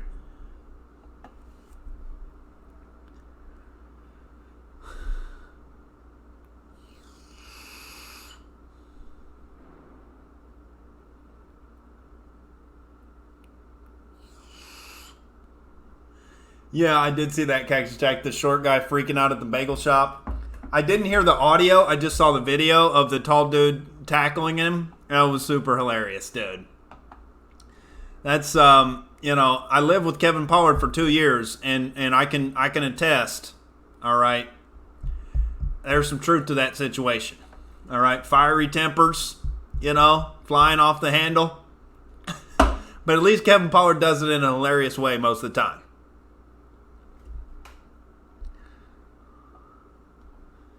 Wasp Bear says, a true story of a sergeant I knew had been watching porn on his phone, and for some reason he censored the word porn. Wasp Bear is apparently very, very, very traditional there, where he censors the word porn. All right. He had been watching porn on his phone, and a thunderbolt hit the car, went off the road, and the porn video was still playing on the phone when the EMTs arrived. Well, true story, dude. There was this guy in Oklahoma. Who he's kind of a local legend basketball player. I'm trying to think of his name. Byron Houston is his name. Byron Houston. And everything about this story is public, so I'm not slandering Byron Houston here. I met the guy. He's very nice. All right, he's a big giant black dude. He was a killer basketball player. This motherfucker could hoop. He played in the NBA for a couple years, I think. He played against Michael Jordan. He had all these stories and shit. He played against Michael Jordan in a game when MJ was a rookie. I think he played for the Seattle Supersonics back in the day, Byron Houston. But he played for Oklahoma State University. And one of the things that derailed his career was, I don't know what type of drugs he was on, dude, But Byron Houston was riding around in his truck with no goddamn pants on, watching porn videos and jerking off while he drove. And he got pulled over by the cops, dude, with this goddamn porn video rolling and his dick out in the goddamn truck. And it was this big, embarrassment in Oklahoma. And I think he went to rehab or whatever. I worked with him out at my dad's job, this machine part manufacturing plant. And he was out there doing some work. And he was one of the nicest guys I ever met, dude. But apparently he could ball and he could also jerk in the truck. That Byron Houston. I can't imagine rolling around in the goddamn truck while you're moving. I mean, I do my fucking while the car's stopped. All right. Let's put the Beverly Hills affair aside here. I've engaged in that car fucking. All right, with real females. It's a good goddamn time, dude. You got to find the right angle. There was this chick down on Crenshaw Boulevard with this big fat ass I used to go and meet up with periodically. And the first time I went down there and met her, I showed up with a fat bottle of wine about that fucking big, dude. You get that $5 bottle of wine at CVS, that big motherfucking Cabernet hitter. And I showed up down on Crenshaw Boulevard, dude, and that ass was looking perfect just like it was on the goddamn dating app. And I showed up. I was excited. We went in the kitchen. We started pouring wine. And then we walked in the front room, and all three of her kids were there. What uninvited guests here. I didn't realize what I was getting myself into. What's going on, Missy? And so me and this girl are sitting in the front room, sipping wine, thinking about fucking while these kids are watching cartoons on the goddamn TV. And they're looking at me like, oh, Nick, do you think these cartoons are funny? Is this funny? This sure is funny. I sure want to fuck your mom right now, but, you guys are here. And so I asked Mama Bear there, I was like, hey, just give me a cribs tour. You haven't given me a tour of the entire place. And I took her in that back room, dude, and she had a big goddamn window or mirror on the closet there. And I was watching myself hit it from the back, dude, and she had a big old perfect ass. And I was just thinking about my racist grandpa and how wrong he was. But the second time I met up with her, she did. Apparently, her kids were home again, and she didn't want to, give them, she didn't want to put them through that experience again. So she came out and met me in the car. We were hitting them weird fucking angles, dude. She was stretching herself off, like she was putting her feet on the goddamn near the window and like planking, with her at, and I was underneath, doing my goddamn thing. Show is funny. But I engage in that car fucking every now and then, dude. Thank you, Alan James. Let's play the short bagel guy video here. Let's go to Owen's Instagram.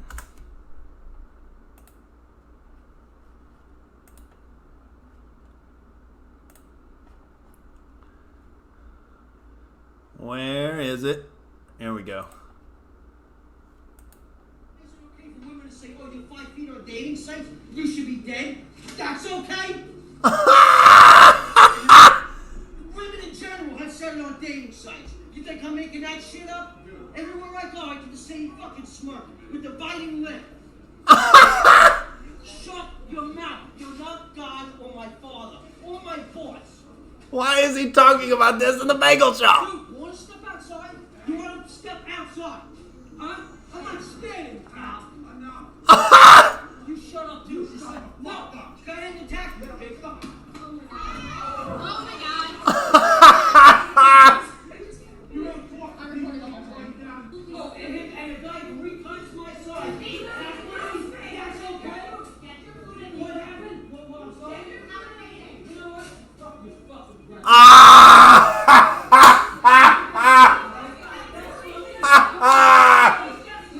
Oh, fuck, dude. Why is he talking about the resentment of the chicks on the dating apps? What the hell?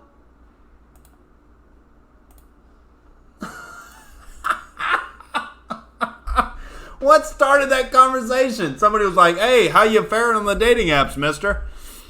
Well, let me tell you about it. God damn it, these height requirements.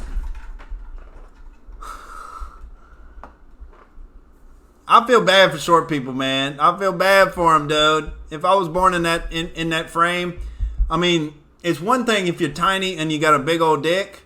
I mean, if you got a big old dick and you're tiny, it almost works in your advantage because it makes your dick look way bigger. You know? But man, if you're born tiny with a tiny dick, God help you. Oh man, that dude fucking sacked him. That was that Jadeveon Clowney in the backfield, dude. He pancaked him. And it wasn't even a personal foul. There was no helmet to helmet. It was all, it was textbook. It was a textbook takedown, dude. Holy shit.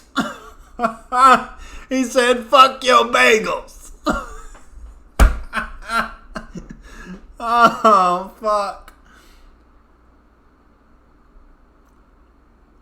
Oh, man. Joe said, dude went high on him, bad tackle. Well, how do you get lower than where that dude is? He automatically has the lower leverage. Your only choice is to go high.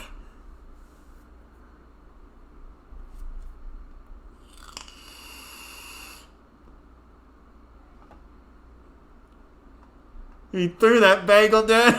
He spiked that bagel. Oh my God, dude. What the fuck? You got to use being short to your advantage, all right? Short people get thicker way easier, all right? They don't have these long fucking gangly limbs like I got. They can accumulate mass very quickly, all right? You can get super jacked really easy. That's what I keep telling Lee Syatt, and he just doesn't want to, you know, he doesn't want to earn his pizza in the gym.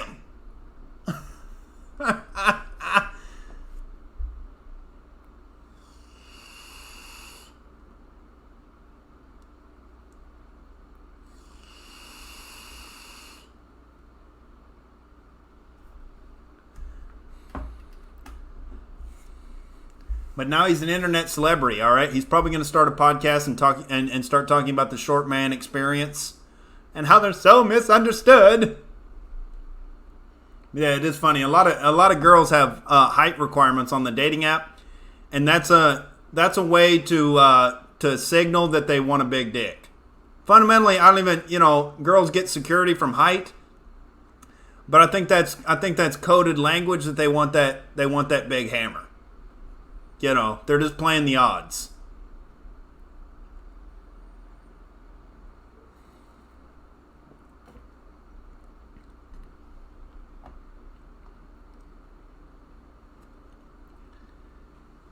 Aaron Freeman says short guy had bigger shoulders than Nick. That is not true at all.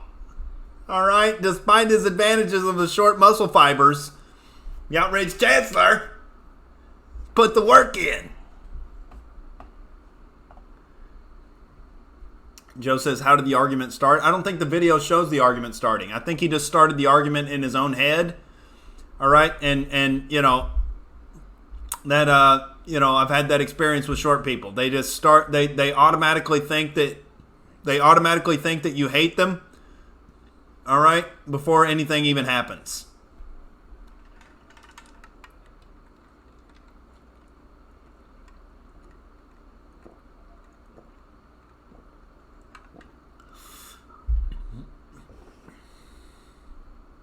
Burgess says they got those Napoleon complexes. They want to use force on others. Watch out for the little guys. They can turn into Karens fast.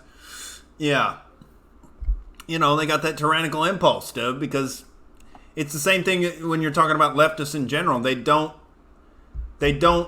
think that they have a lot of value in the free market. They don't think they have a competing chance, and so they want to stack the deck.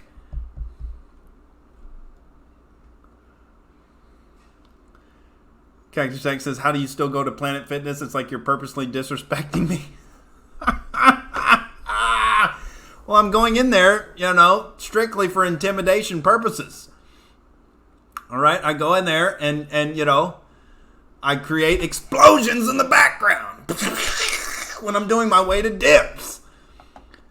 All right, and I know they don't, I set the lunk alarm off every time when I step in that motherfucker.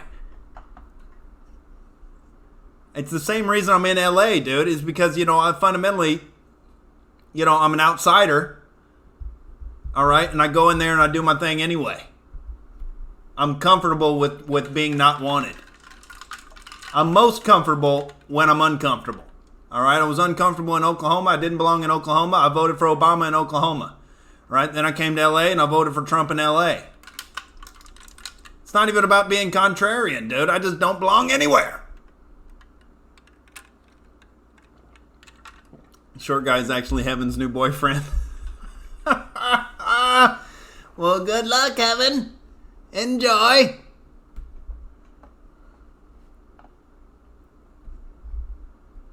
Brother Murray says, I know a short guy with a violent mindset, Nick. Well, there you go. All right. They automatically jump to that because they think that tall people want to do that to them. Meanwhile, we're just living our own goddamn lives.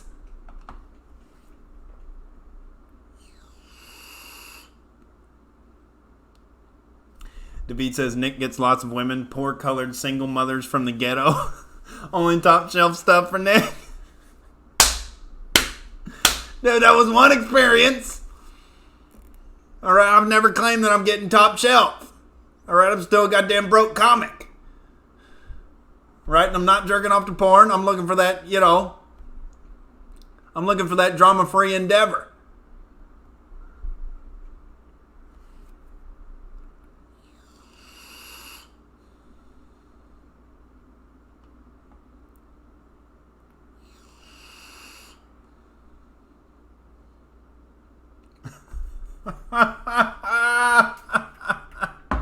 Dude, that was top shelf booty. All right, she rebounded from those kids. All right, I've never seen a waistline rebound like that.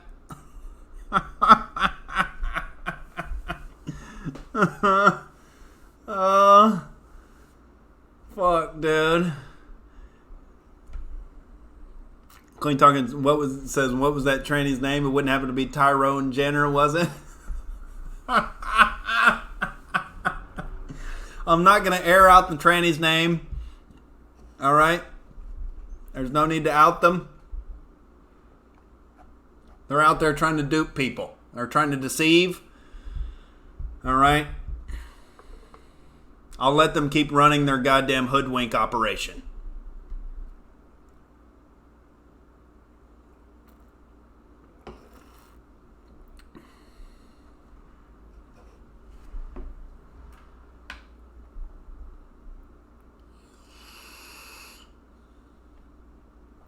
Wasper says, Nick, I've had at least 4 or 5 black girls throw themselves at me when I was in my teens. Do you have any idea why? Is it because I got a big fat ass like a black guy?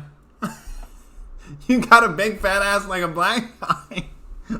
I don't know if that's what women are into, dude. They're into that big fat dick. All right? It gives you no brownie points to have a fat ass as a man. All right, that's why I stopped doing the heavy squats. My ass was looking entirely too good. All right, I still have to do Postmates in West Hollywood. I'm tired of getting all these goddamn looks. All right. The Outrage Chancellor, the gay people are coming at him hard and fast in West Hollywood when I'm just trying to pick up my goddamn order, and all of a sudden I got to get on that Heisman Trophy behavior and start stiff arming motherfuckers in the pizzeria. Just to get to my goddamn delivery. All these drunk gay dudes are coming up to me. They want a piece of the Chancellor.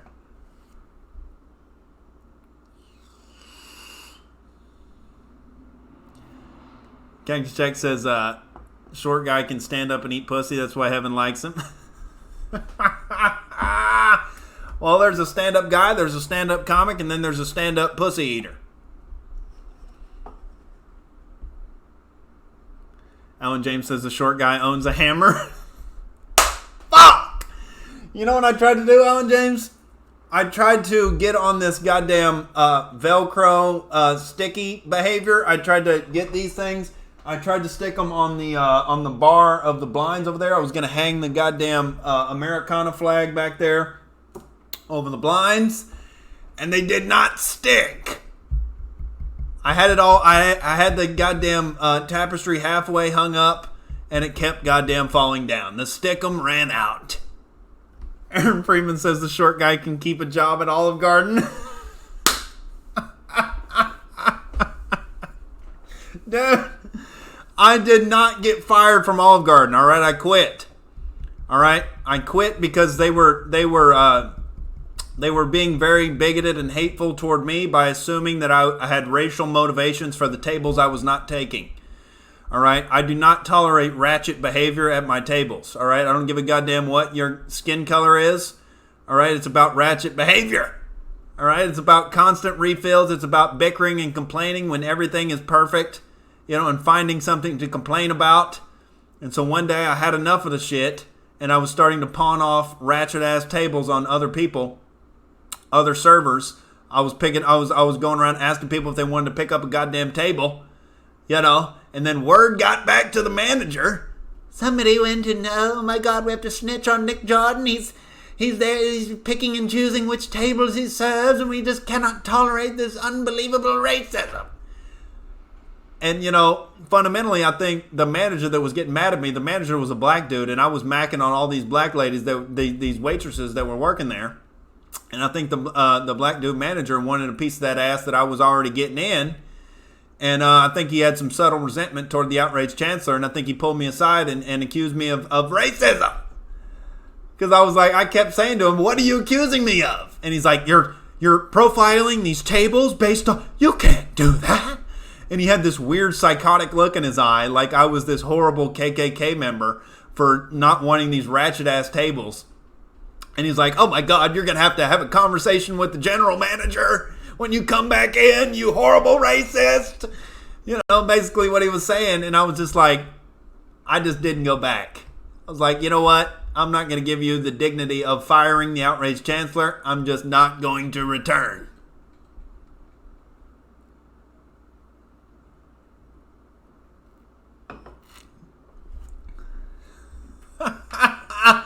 David Raw Dog says Nick wouldn't serve niggas. I got no problem serving black people. Niggas, that's another story.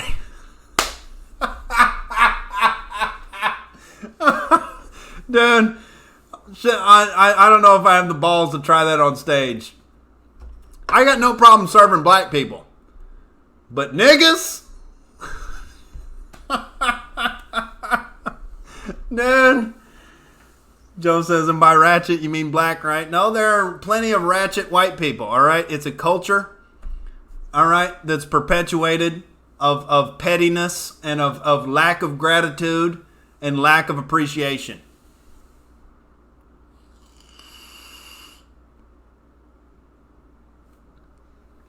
Yeah, we're gonna have to get Clean Talking back on the Outrage Cast. We got everything set up now. We're streaming live and smooth. We're hardwired for winning here. All right, I got to figure out how I'm gonna organize these monitors for when I have a guest on. I think I'm gonna put them lengthwise on each side of the table, and then have the guest across the table.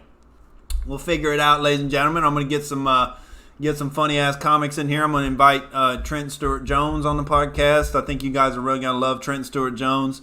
Where is he from? I think he's from Atlanta or something like that. No. He's from California. He's originally from California, from San Francisco, I think.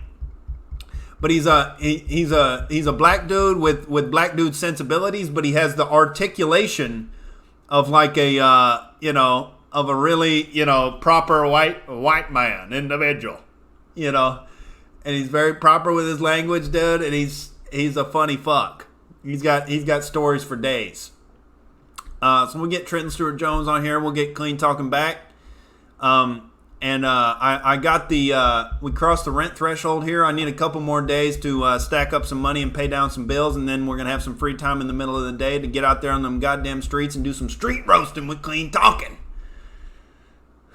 I can see those videos going viral so fucking easy, dude. Street roasting with Nick Jordan and Clean Talking John. Oh my God, it's going to be fucking fun. But we got everything we need, dude. We got the camera, we got the cable, we got the microphone, baby. Clean Talking says, I thought he grew up in Crenshaw. Well, yeah, somewhere in California.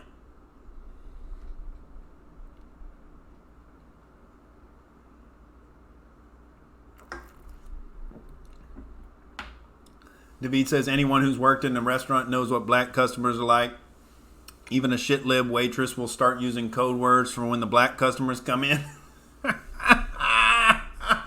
But fundamentally, it's not even about black, because there's some goddamn respectful black people that come in there, you know, and they have a good goddamn time, and they can be way more fun than, you know, the boring-ass white people you're serving. You can have way better conversations. You can make them laugh, dude. You can have a good goddamn time. But it's all about this ratchet, ungrateful, horseshit behavior. Queen Talking says, let's go roast that tranny. Dude. Oh my God. That might be legendary. Cactus Jack says, hopefully you don't run into the tranny while roasting. We all know how that'll end up. Dude. We are staying away from Beverly Hills. All right? There's no reason to go and roast the people of Beverly Hills. All right? White and Jewish people have already been made fun of enough. We're trying to make fun of the freaks on Hollywood Boulevard. We'll leave making fun of rich white people up to the leftists. Another beer.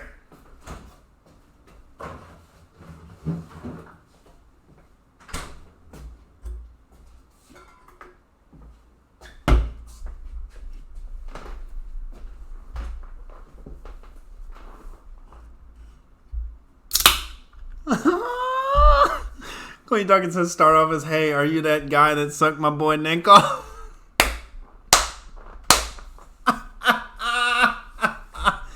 Oh my God.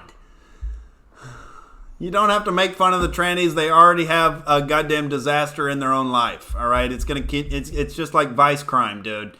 The activity itself comes with its own punishment.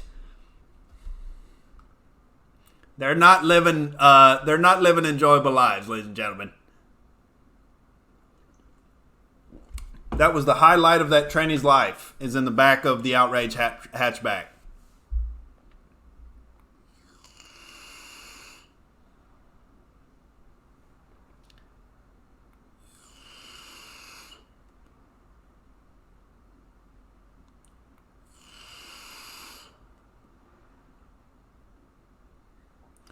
Wasper says, when I grew up on Army posts, most of my friends were black and they were good friends. Yeah, dude, the Chris Rock bit holds true. All right, there's black people, and then there's niggas. You know, and it has to do with that ratchet culture.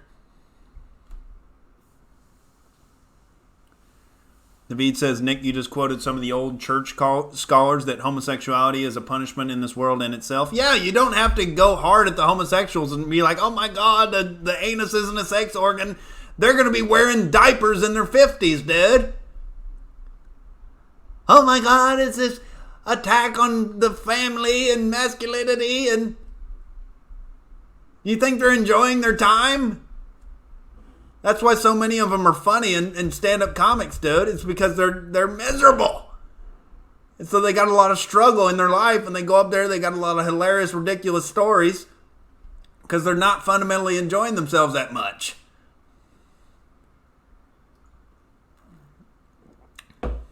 You think Richard Pryor was happy after he banged Marlon Brando?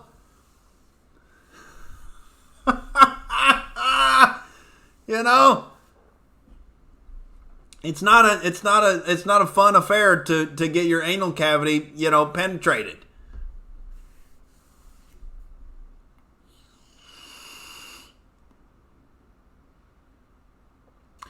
Burgess says that has to be wild, making you a tranny, like being a tranny. Like, what happens if a guy takes you home and finds out you're a dude? Yeah, I cannot believe that they would try to pull that shit of sucking you off and then after the fact revealing that they're a tranny. Like, she's lucky I'm not a fucking psycho that just killed her in my car. Because there's a lot of individuals that would just kill her right there. All right? And if I wasn't in my post-ejaculatory aura there, you know, the murderous rage might have overcome the situation. and we'd have a bigger problem on our hands other than just a goofy story. All right, we'd have, I would have some, a body to dispose of. I would have some tracks to cover up.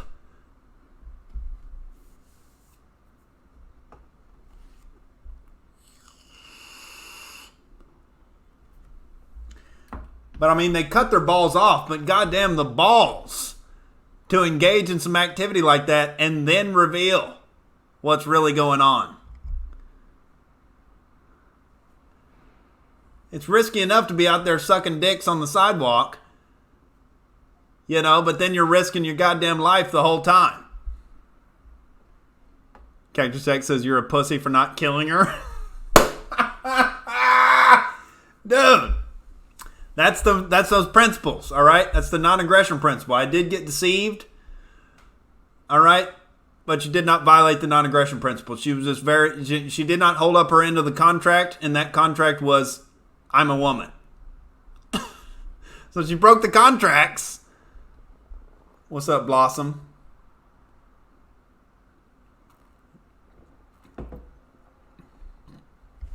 David says it's almost like trannies are morally deranged, which is surprising. Oh, thickly layered sarcasm there.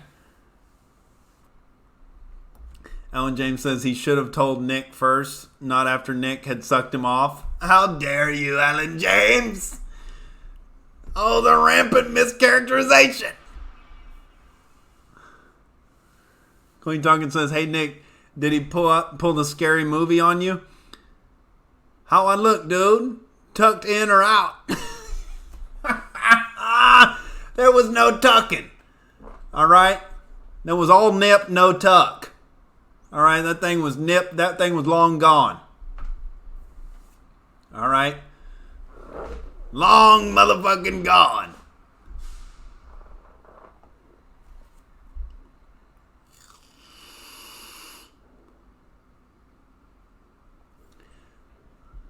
David says, I just think the government should enforce the laws like keeping the illegal immigrants out and arresting homosexuals. You just said homosexuality is a punishment in itself.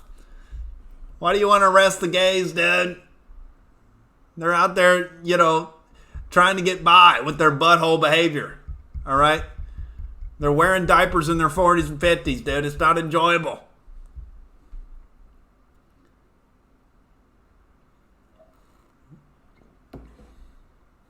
Bradley Murray says, look at my Twitter, Nick. Police can't catch me, bro. We might pull up Bradley Murray's Twitter. He's at that Tommy Robinson affair, I think. There's so many Bradley Murrays on Twitter. I don't know which one. What is your exact Twitter handle, Bradley Murray?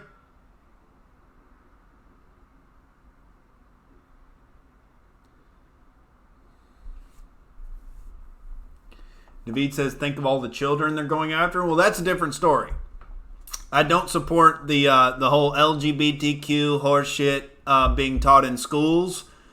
All right? I don't support the, it working its way into popular culture. But it's hard to keep it separated. The only way to keep that separated is the strong family unit. All right? And teaching your kids and keeping them away from that shit that's being exposed to them.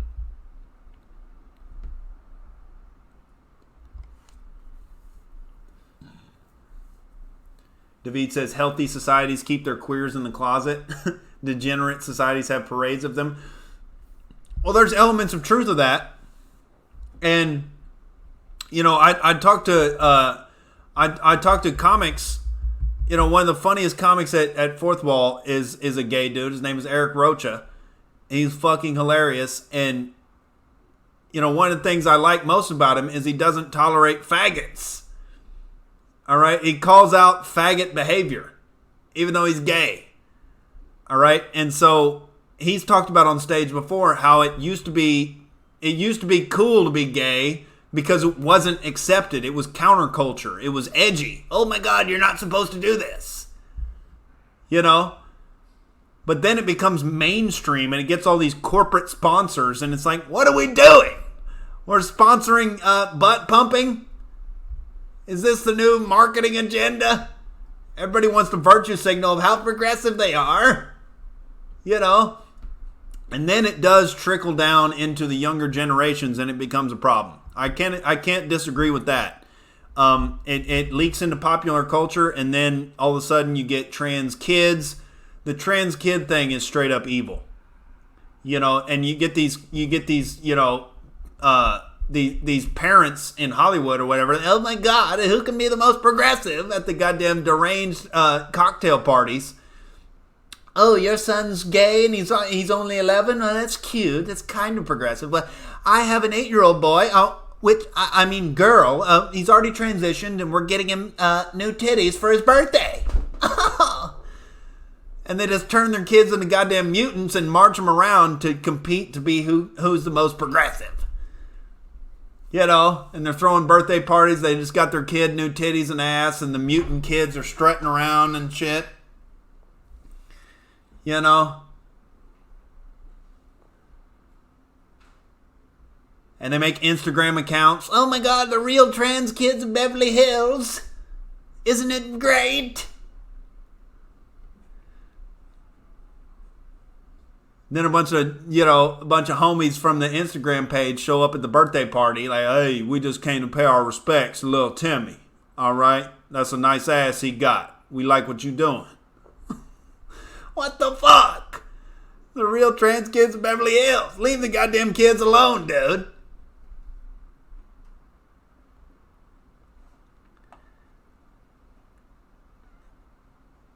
What is your Twitter handle, Bradley Murray?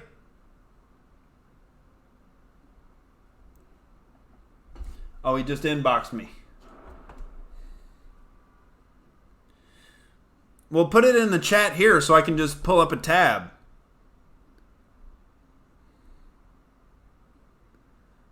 All you did is send me a chat that said this one. Bradley Murray. Send me a... Okay, what is it? Okay, Bradley Murray 28. Getting on the boomer behavior here. All right, here we go. Here's Bradley Murray's Twitter.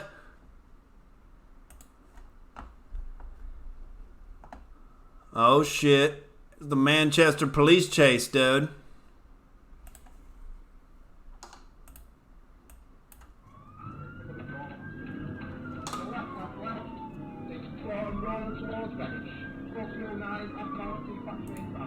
Is this Bradley Murray running from the police?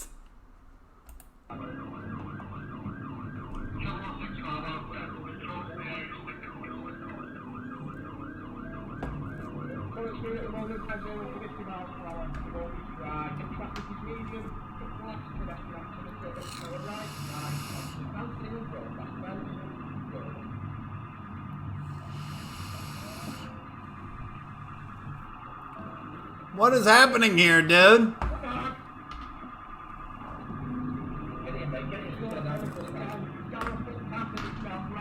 I need some context for this video. Who is running from the cops? What's happening?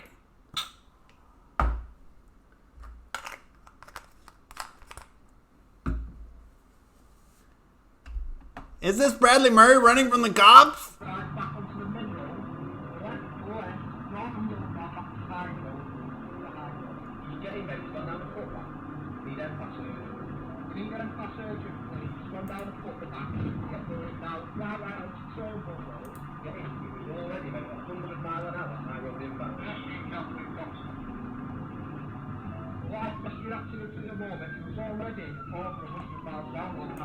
Yeah, the camera is the cop car.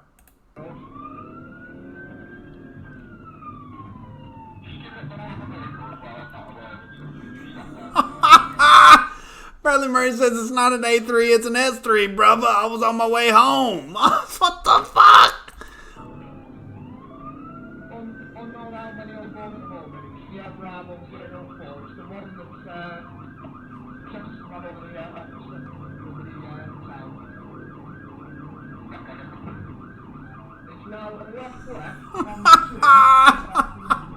Oh my God. Bradley Murray, why are you admitting to running from the police? on the live stream. Brad was just trying to get home and defend Western civilization with the outraged chancellor, dude. What the fuck?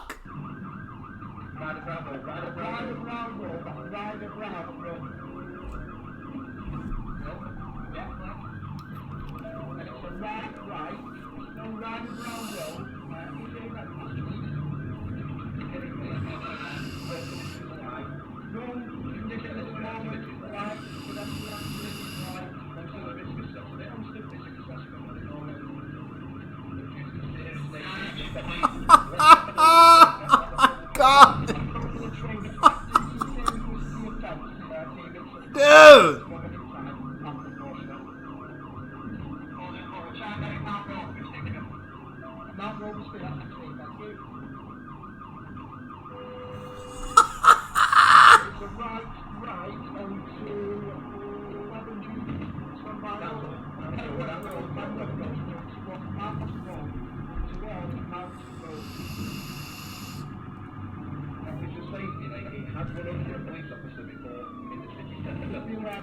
Dude, you're on that goddamn, you're on that Italian job, dude. You're on fucking weaving and winding.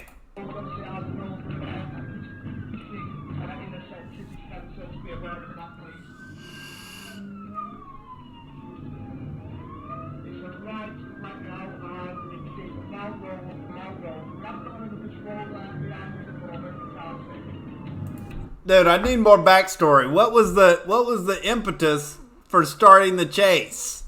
All right, why did you run from the cops? British cops don't have gaps, only tasers. They got them blackjacks. They're out there, dude.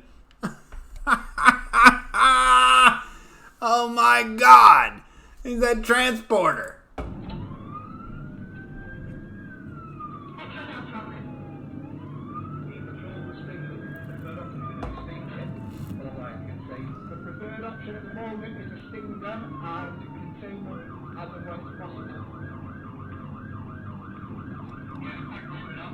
Bradley Murray's out there burning rubber, dude. Oh my God.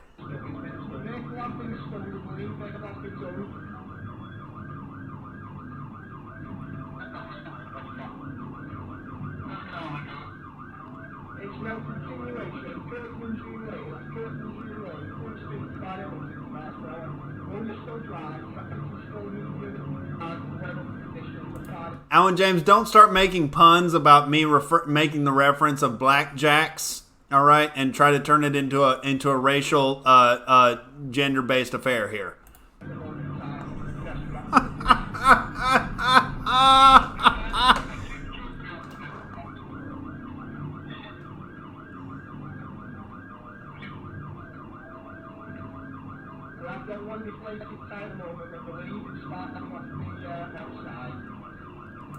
Dude, what started the chase, Bradley?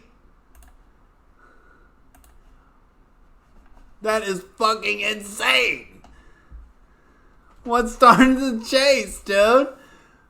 Why were you running? You were heading for that pay and spray like GTA, dude. You were trying to get that goddamn, you're trying to get that deception on. No more Red Bulls and vodka for you, Bradley. What the hell? Bradley Murray said, "Oh, that's why you went to jail for this situation here." Good God, dude, that is fucking incredible. He posted another video here. Let's go to the end of this. Hold on, let's go to the end. See what the fuck happens.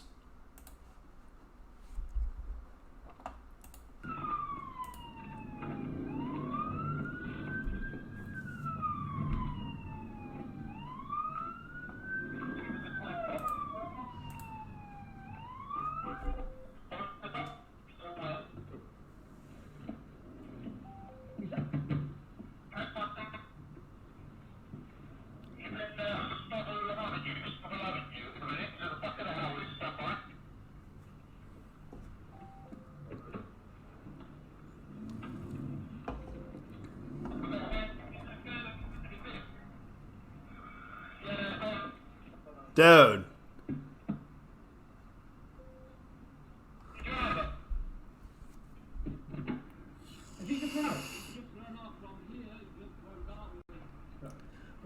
Just buying time to snort all his blow.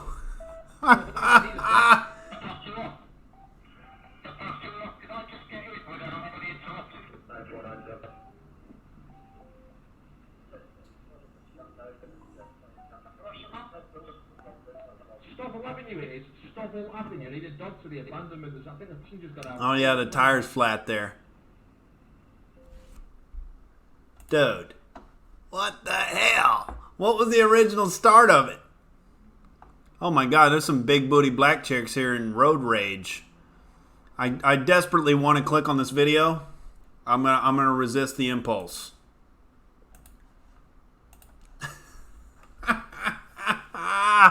Dude, Bradley Murray is that Outrage legend. That's what I call podcast content right there, ladies and gentlemen.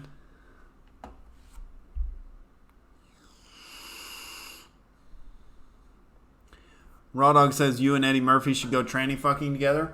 Well, that would be the best. That would be the best situation if you're fucking a tranny. If you're also with Eddie Murphy, all right, you're gonna at least get a lot of notoriety out of it. Me, I just got a random dick suck and a bunch of jokes from the Outrage crew. Oh, check the other vid. Okay.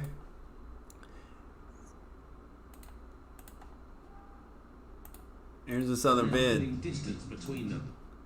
Here we go. This one's a little shorter.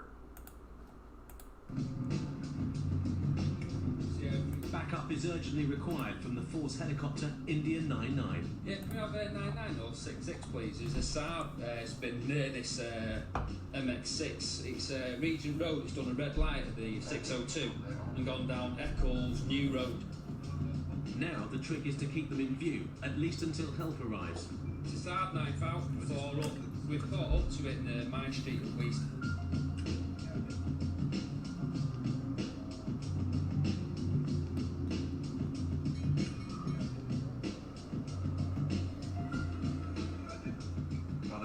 Balaclava's on, mate.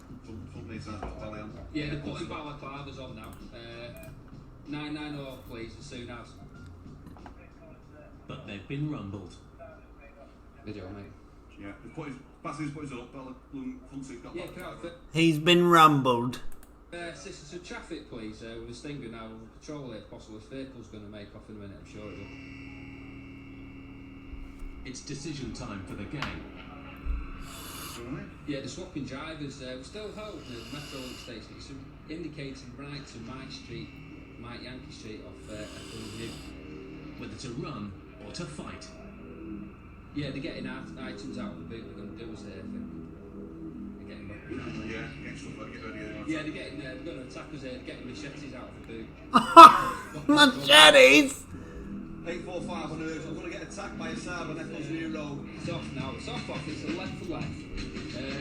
Missouri MOT U-turn back towards the M602. The gang heads back towards Salford. Yeah, it's a tactical phase of a pursuit. They're throwing items at us now. Golf ball proceed. It's a red light. Bradley Murray says, me and my little bro teaching him out to drive, but the pigs started their shit, so showed them, LOL. Oh my god! 20 years of age. Speeds in excess of 77 miles an hour towards the M602. It's out of the vehicle. It's lane one approaching. It's Right. Tap and roll. They're throwing items like the car after balaclava. Traffic road towards the keys. They've got golf clubs on the vehicle as well, the machete, I think. The Force helicopter has now joined the pursuit. Yeah, speed in excess of 55 2. No other vehicle traffic on the south dual carriageway, no pedestrians, happy to continue at this moment. 845. As I get out the window with a balaclava. It's not surprising that nobody is intimidated by the fucking gay-ass European sirens. Golf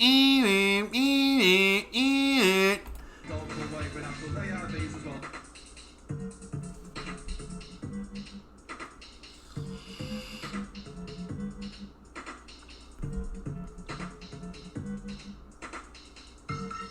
Oh shit!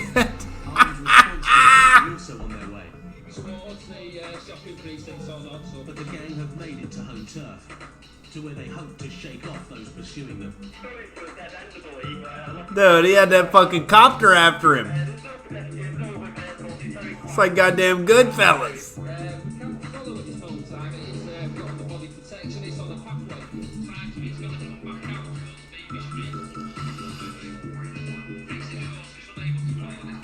The gang are still going. No, he's back up to Baby Street. That's Crown Avenue. Back to all three. Going back towards the road down. 7258, come over to the end. At least one of the gang has had enough and is taking his chances alone. No, Coronation Street, Richard. Who dived out of the car, Brad? They said somebody dived out of the car. He's taking his chances alone. One's jumped out the back at the top of Coronation Street. The rest are still going. Looks like an abandoned. And now his mates are joining him. Looks like an abandoned now. Coronation Street. The sheriff's vehicle has been abandoned. That fucking scatter. Stay with the driver. On foot. Up Coronation Street. The cops will now follow the driver. He will face the most serious charges. Oh. Brad, were you driving? It's not bad, is it? Meanwhile, PC Fletcher is out of the rough and with the stolen Saab. This is the car, obviously it's been, its rear quarter light smashed and the ignition's been bypassed. I'm sure this car lives in Asgard Drive where the Mazda's abandoned, so she's nicked this off there and it's a I thought we were going to be getting some Brad Murray arrest footage, dude. Holy shit! That is fucking insane, dude. So first we've had Dave Kranick, all right, talking about getting his ball shot off in Africa, all right, and getting 160 stitches. All right, from gun accidents, and then tuning into the Outrage cast from his goddamn hospital bed. And now we have Bradley Murray, all right, getting on this goddamn Italian job behavior, and his fucking stolen whip out there fucking freewheeling from the cops. This is fucking crazy, dude. I love the Outrage crew. We're a bunch of goddamn Outrage pirates. We don't give a goddamn, dude. That's that practical anti-authoritarianism.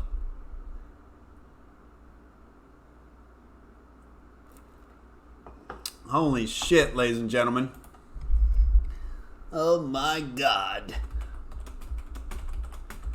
Bradley Murray's going to show him who's the lord of this world, dude. I got to take another Outrage piss. We're going to come back and crack another natty light. Fucking crazy. I love the Outrage crew.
Holy shit, ladies and gentlemen. Bradley Murray says, I got 3 years for that shit, bro. Best driver on earth. I like being on a bike, though. Easy to get away. Dude, he's on that real life Grand Theft Auto. Fuck, man.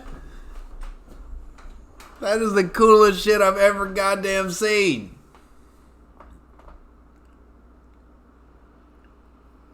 Good night, Wasp Bear. Nicole Servin, what up?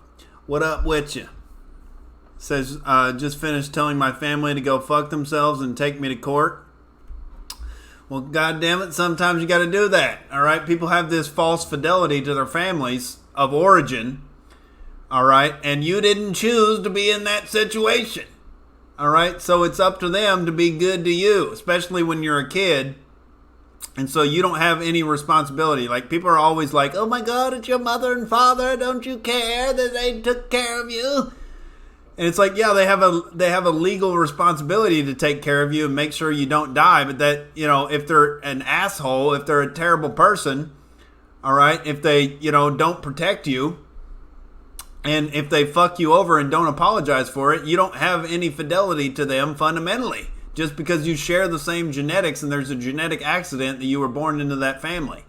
So, you know, you hold your family responsible for their actions just like any other individual on this planet. You don't have to, you know, associate with them if you don't want to.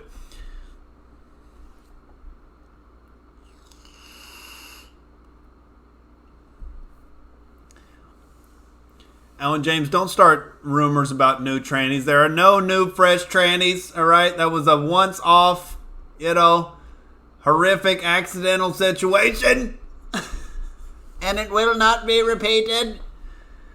All right, I'm you know, requiring people to fill out a survey before they suck my dick from now on. All right, I'm going to start, you know, rigorous questioning about their childhood and, you know, what happened when you were a little girl, all right? Tell me about when you were a little girl. Tell me about the toys you played with, the Barbies you played with when you were a little girl. You know, we got to get specific, all right, with the questionnaire before you get to the Outrage Chancellor's dick.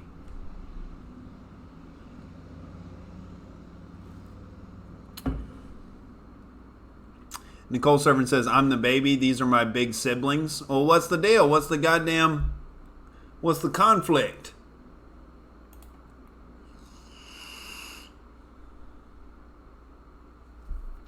Nicole Servant said, they did not even tell me my parents died until they needed my signature. Oh my God. Is this a money conflict? Did they have a will written up? Is there a goddamn will dispute?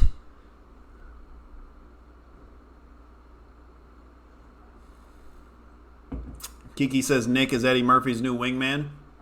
Well, I have been to Eddie Murphy's house out here in Los Angeles. And I do know Eddie Murphy's address. All right. So if anybody wants to, you know, possibly go to jail, you know, with me, like Bradley Murray, and get on this, you know, sneaking in behavior, I'm trying to sneak my entire screenplay into Eddie Murphy's domicile. Or at least fly it in with a drone, you know. Trying to get up to Eddie Murphy's domicile, dude. Trying to get him that script.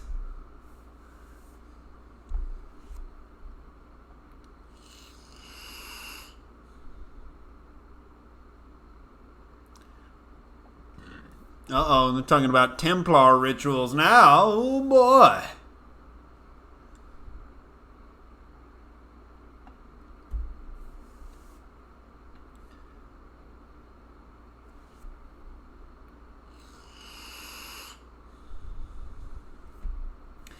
Yeah, Cactus Jack says Kranich is a fake, Brad is the GOAT. Well, we don't have video evidence of Dave Kranich getting his ball shot off in Africa.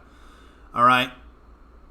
They don't have many smartphones in East Africa, as I understand. All right? So it probably wasn't captured on video. Alan James says, top chat, Nick. No, sir, I'm on that live chat. What'd I miss? Nicole Servant says, took all the assets. There is a trust, could sue, but they have an attorney and will see me in court. I said, let's do it. Oh, shit. That's that goddamn estate dispute. That's a fucked up situation. So you didn't even know your parents died? Was it an accident they died in? That's a fucked up situation.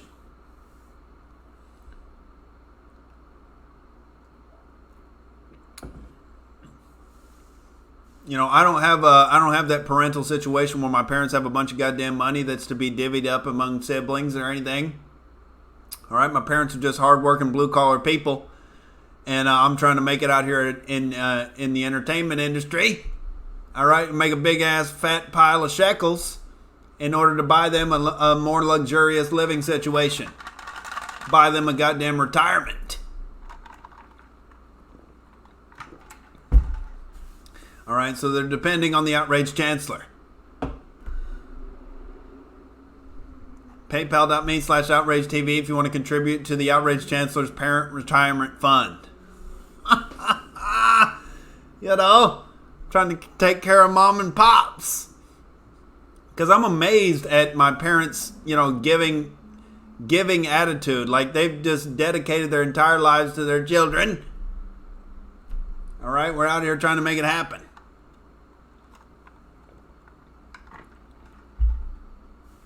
Nicole Servant says, they did not tell me my parents died for months after the fact. Jesus Christ. That's tough right there. Well, we're glad to have you on the Outrage Battleship. All right, we're here. We're defending Western civilization. The head news report on the Drudge Report is Iran fails to seize Brit oil tanker. Oh my God. And it's in red linked. Let's see what the fuck this is.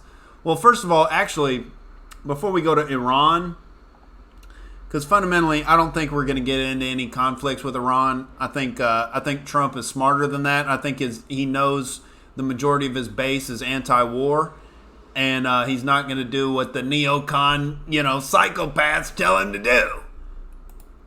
But let's look at this goddamn propaganda article about Tommy Robinson here real quick. Oh, Tommy Robinson, the far-right anti-Muslim UK activist, he begs Trump to grant him asylum after conviction. Oh, he's just begging on his hands and knees. The legitimate, justice system in the UK, they're just trying to take out this evil bigot who's for some reason against the Muslim grooming gangs and the kebab machines that the little children in Europe are being fed into. Oh, he just doesn't understand progressivism. For some reason, he's Islamophobic, and he's scared of people trying to come in and institute Sharia law and no-go zones and feed their children into goddamn kebab machines. And he has the sides of his haircut shaved, so obviously far-right Nazi. British far-right activist Tommy Robinson begged President Trump to grant him political asylum in light of his conviction in a contempt of court case. Robinson, whose real name is Stefan Yaxley Lennon, made his case for asylum on Monday on the far-right talk show of conspiracy theorist and InfoWars founder Alex Jones. Oh, they have to label Alex Jones conspiracy theorist, even though he's been more journalistically accurate than 90% of the corporate whore media. All right, and he was actually reporting on the facts of the election and the WikiLeaks. Well, but we can't play into that narrative that Alex Jones might sometimes get things right. We can't say that. No. He's just a conspiracy theorist. He's just a loon down there in Texas that doesn't know what the hell he's doing. Quote, I feel like I'm 2 days away from being sentenced to death in the UK for journalism. End quote. The co-founder of the English Defense League said on the Alex Jones Show, according to videos posted online. Today, I am calling on the help of Donald Trump, his administration, and the Republican Party to grant me and my family political asylum in the United States of America. Quote, I beg Donald Trump, I beg the American government to look at my case. I need evacuation from this country because dark forces are at work. Robinson later claimed that British prisons are, quote, controlled by jihadi gangs, and that he would be killed if he ended up in jail. Well, oh my God, the conspiracy theories. These Muslim grooming gangs are obviously not being held, they're not having their feet held to the fire. They're not being accurately prosecuted. They're not, because, oh my God, the government has to be so progressive. And so clearly there is a problem with the justice system in Europe. When Tommy Robinson, a fucking YouTuber and a truth teller and a defender of Western civilization, is the one being jailed in the situation, it's super fucked up.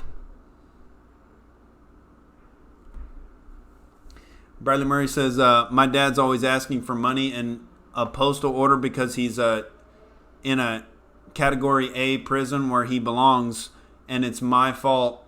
I just hear your voice saying, what the fuck, LOL. What the fuck? Well, dude. What up, Florida Stacker? You don't have any fidelity to your pops unless, you know, he's earned your respect as a man. Nicole Servant says his name was Seth Rich. You goddamn right, all right? That's what we were talking about last night.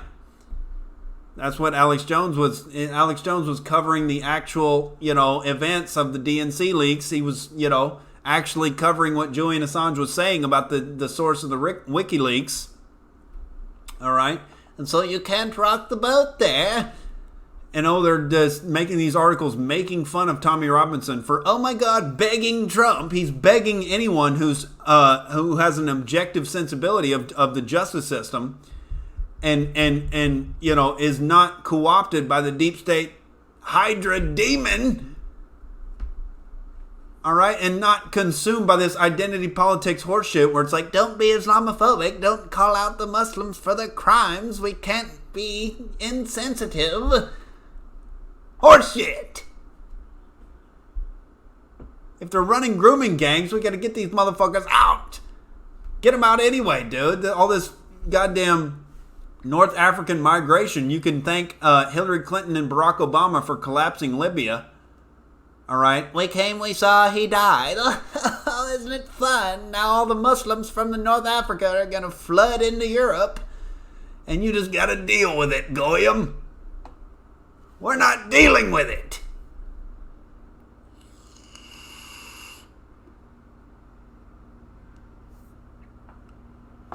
Nicole Servant says, we will get Tommy and Assange in time. Pardon them both. I want to see Assange up there testifying in front of Congress, dude.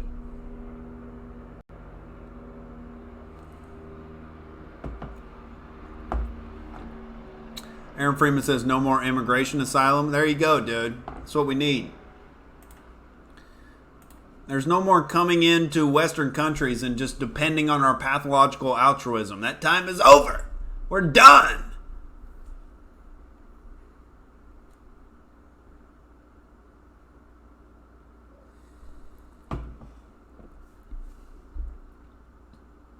Kiki says the Muslims threw feces at him in jail the last time he was there. Well, throwing your own doo-doo at somebody else, not quite an argument. I don't know what kind of arguments they're making. All right, but they seem to be feces related.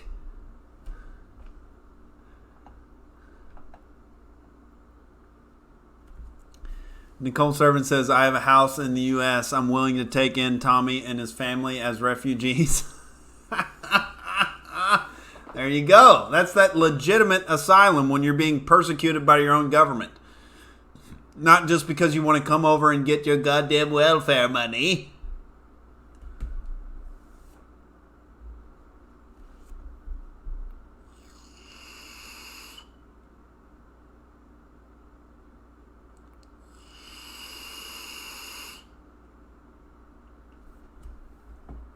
So apparently, Tommy Robinson is to be sentenced today. Is that right, Bradley Murray? He said it was coming up soon. Hopefully some sense of rationality seeps back into the justice system there in Europe. All right, and they recognize that Tommy Robinson is just a goddamn YouTuber and fucking political activist. And he's not threatening Western civilization. Unlike the goddamn grooming gangs.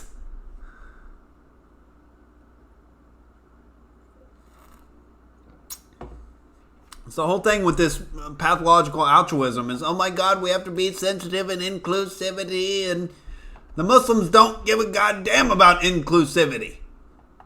All right, they think you're a kafir. They have differing moral systems for you, dude. They lie right to your face. All right, and say they're just, trying to get in and just have a better life. And, we just want a better life. And we want our own little cultural enclave in your country, and it'll be fine. And there's no such thing as a no-go zone. It's just part and parcel of living in a civilized society. You have to accept the no-go zones. And yes, isn't it fun to feed your children into a kebab machine? We're done.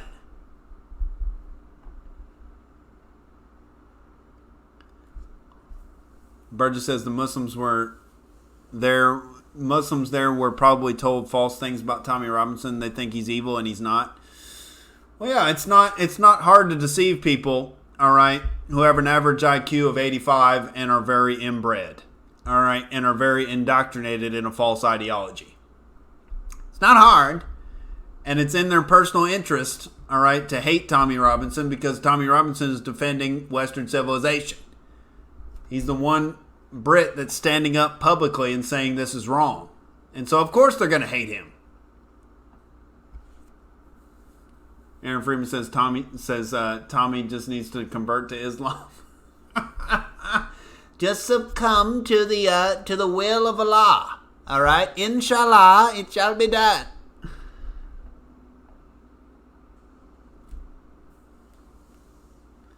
Nicole Servant says it's a few days away, still offering too soon to see him and his wife and family to live in my house in the USA. There you go. All right, that's something the leftists are never willing to do. They accept open borders and third world immigration, and it's all fine, it's all cute, it's all dandy. All right, until you're tasked with harboring these migrants yourself. Are they going to be able to live in your mansion behind the walls there? No, it's never that. All right, the elitist, leftist types who sit behind their walls and their mansions, they never have to interact with the third world immigrants that are coming in. It's the working class people that have to live amongst, these criminals.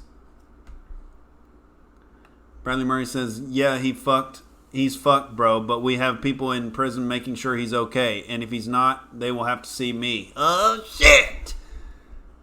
Bradley Murray, he's like the living version of Bronson with Tom Hardy.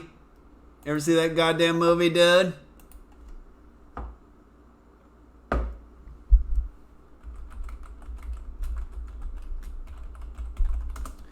This is Bradley Murray right here, dude.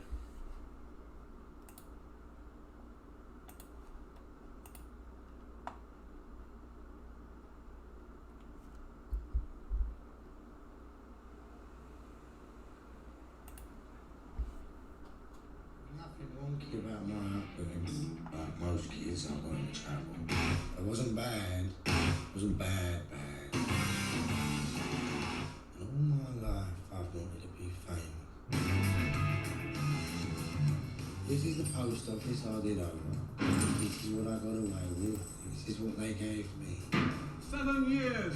Oh, Bruce, you get home for? I still have my principles. He kept his principles. I'm Charlie Brunson. I am Britain's most violent prisoner. Prison was brilliant. I loved it. It was exciting, on the edge. It was madness at its very best. You're ridiculous. It's very exciting to meet you. You're quite a celebrity on the inside. You're very fascinating, aren't you? Oh my God, it's huge.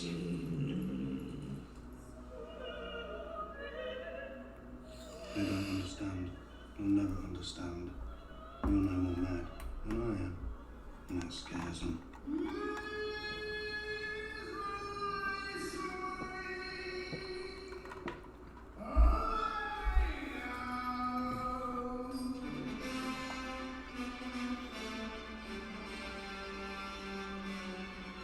You're a brilliant artist. You're a star. A slice! What do you want? What have you got?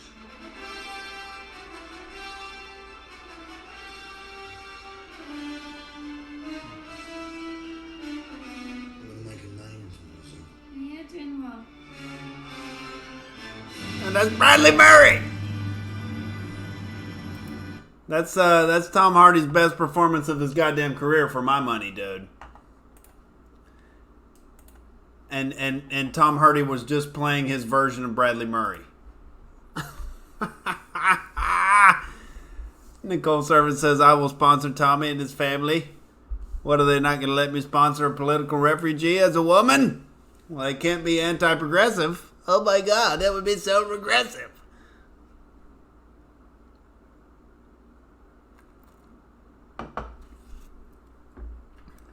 Yeah, it's a good goddamn movie, dude. He gets on that street fighting, all right? He starts fighting all the goddamn the prison guards. Aaron Freeman says Tommy should be free to speak his mind. Well, that's all it is the goddamn First Amendment. I mean, the story of Tommy Robinson is the story of Europe turning against the First Amendment. You know? And not tolerating, quote unquote, hate speech. Oh. Which means, rules for what white people can't say. Nobody who's not white ever gets accused of hate speech. All right, these are the rules that white people must stay in now. We have these parameters the white people must stay in. If you stand up and say this third world the migration, this Muslim migration coming in, they're culturally incompatible. Oh my God, the racism! It has nothing to do with racism. It has to do with culture.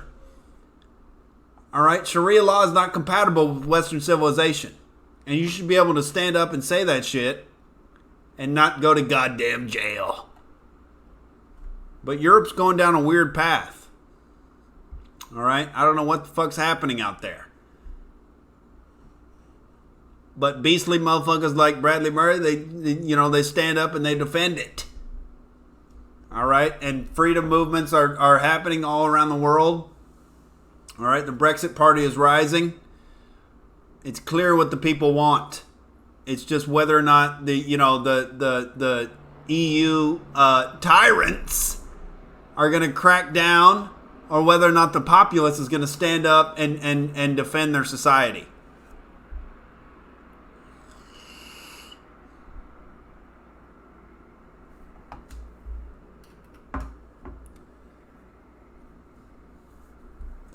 Bradley Murray says, if you ever bumped into Tommy Robinson, you'd be saying he's the nicest guy ever. I don't doubt it. All right? You can be a nice guy and defend Western civilization at the same goddamn time. All right? It's that non-aggression principle. And the Muslim migrants are definitely aggressing against the European populations here.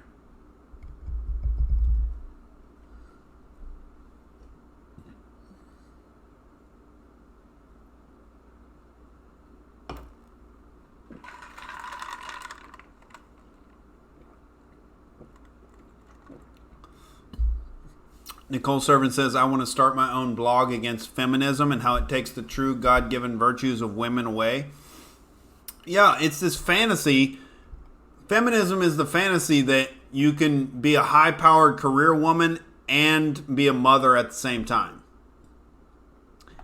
Not true. And this is the number one thing that triggers women. And I've brought this up when Heaven is on the podcast and she gets heavily triggered. Because you can't be a good mother and be a high-powered career woman at the same time. It's too much. You're spreading yourself way too thin. You're either going to be a mediocre mom or a mediocre career woman. And people are like, oh my God, the wage gap. And it's like, it's not there on accident, dude. If you're a woman in your 20s, you're obviously going to, unless you never want to have kids, then you're going to be taking time off of work to have kids eventually. And then you're going to, oh my God, you're going to take a year off. You're going to be pumping your breast milk in the bathroom and, saving it for your kid. And it's all so weird. It fucks up the natural order, but the government loves it because it creates division between genders. And it gives them an extra stream of tax revenue if we get everybody in the workforce. All right, and it breaks up the natural family order. All right? And the government can play everybody off against each other, and oh, isn't it fun? Yeah, Nicole Servant says the wage gap does not exist. The majority of it is people choosing different occupations. And people willing to take risks to make their money. And women tend to get into the daycare service, into the public school teaching, and it's just not that valuable.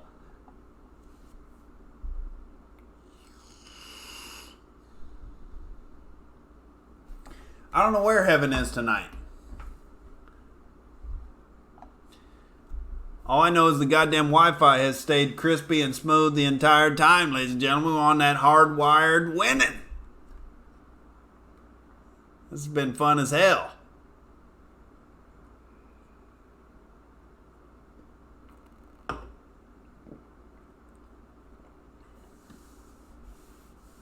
But the government loves it when races are at each other's throats and when genders are at each other's throats and there's all this division.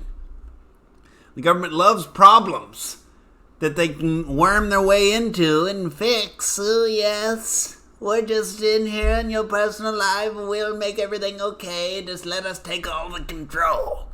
It's all this justification for government control, dude. It's that problem, reaction, solution. So they love the feminist narrative. You know, they can't get enough. Raw Dog says women need to get back in the kitchen. Well, that's the thing, dude. That's also one of the things I'm waffling on you know, settling down with heaven. She cannot cook. You know, she burns scrambled eggs.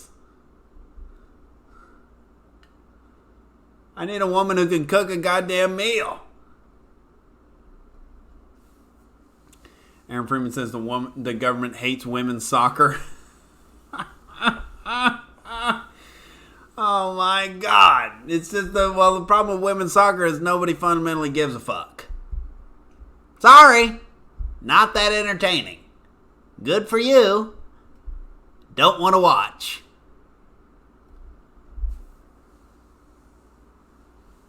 Alan James says, for anyone who thinks the gender or racial wage gap is true, just look at Nick in Heaven. She makes more, is more successful, is funnier, is out right now working on business opportunities.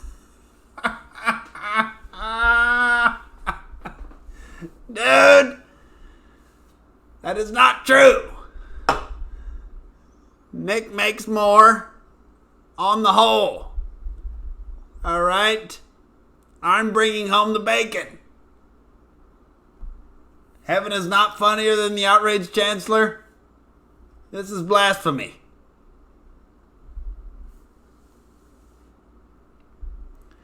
Nicole Servant says the feminist narrative. I taught myself how to cook in my late 30s. All it takes is a little effort. A little trial and error. Got to get in there and make you a goddamn meal. Heaven's still on that donuts and vodka diet. It's not sustainable.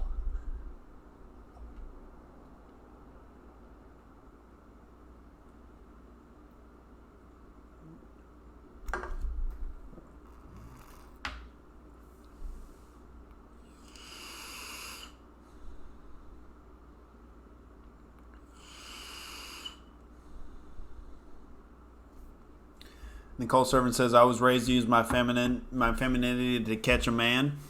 Well, there you go. That's how you do it. All right? All this propaganda about, oh my God, you can be a high-powered woman and do your own thing. And all you end up with is childless and miserable and on antidepressants.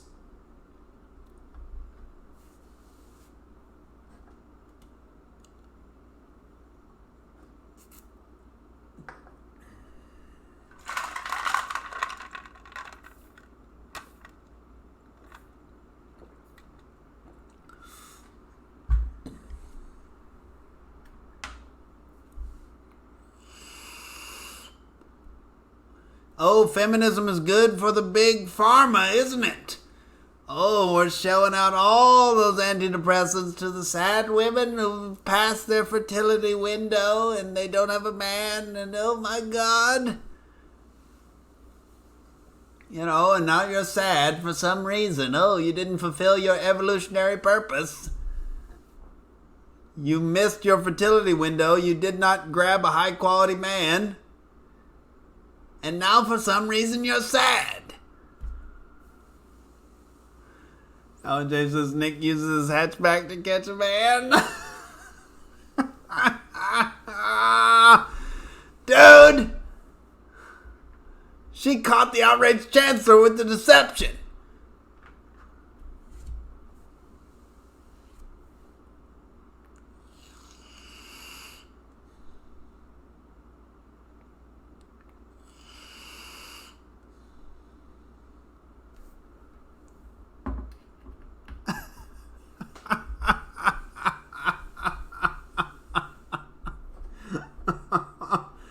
Oh my God.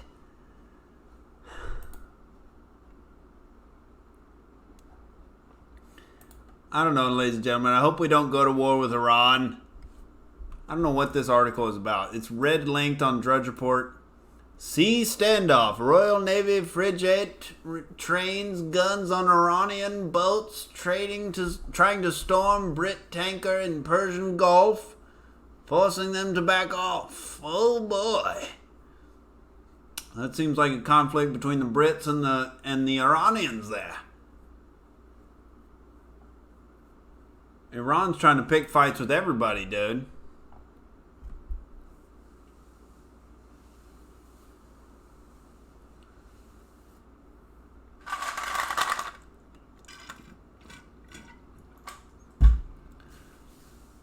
We're picking all the fights here on the Outrage Cast, ladies and gentlemen. We're going at everybody. We're romancing the truth. We're out here on the high seas of cultural Marxism on this goddamn outrage battleship. It's the perfect storm, dude. We were made for it. We were hardwired for winning. Now we got that hardwire Ethernet cable, and it doesn't matter if heaven comes back or not. We're here defending Western civilization. We're super smooth on the goddamn webcam, baby. We're going to get that goddamn hammer situation. We're going to hammer up the fucking tapestry of liberty in the background. All right, we're going to keep it super smooth for the outrage crew. We're smoothing out these goddamn high seas, these choppy waves out here of cultural Marxism. We're smoothing it out with the arguments, one argument at a time, one natty light at a time, ladies and gentlemen. Like the stream if you like it. Share that motherfucker out. All right, I know the outrage chancellor can be, you know, he can be coarse. All right, he can be vulgar. All right, but he's got his principles in order. All right, and we're not watching porn, but we're trying to, you know, we're trying to evaluate hookup situations as they come. We haven't found the mother of our children yet. All right, but we're looking. In the meantime, we're getting on the stand-up stage. We're getting on the Outrage Cast every goddamn night. And I love the Outrage crew who comes on here and rocks it with me, ladies and gentlemen. Bradley Murray, he's fantasizing about beating the shit out of jihadis. That's what we like. Right? Because it's that self-defense.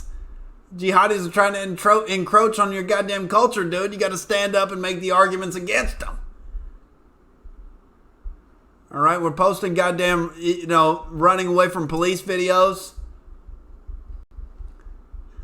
We're getting on that GTA behavior. Right? Because the government doesn't give a goddamn about principles or morality. So why should we? All right, when it comes to running from the popo. But we have that higher fidelity to the goddamn truth, dude. They don't know about that. We're not about that coercive monopoly.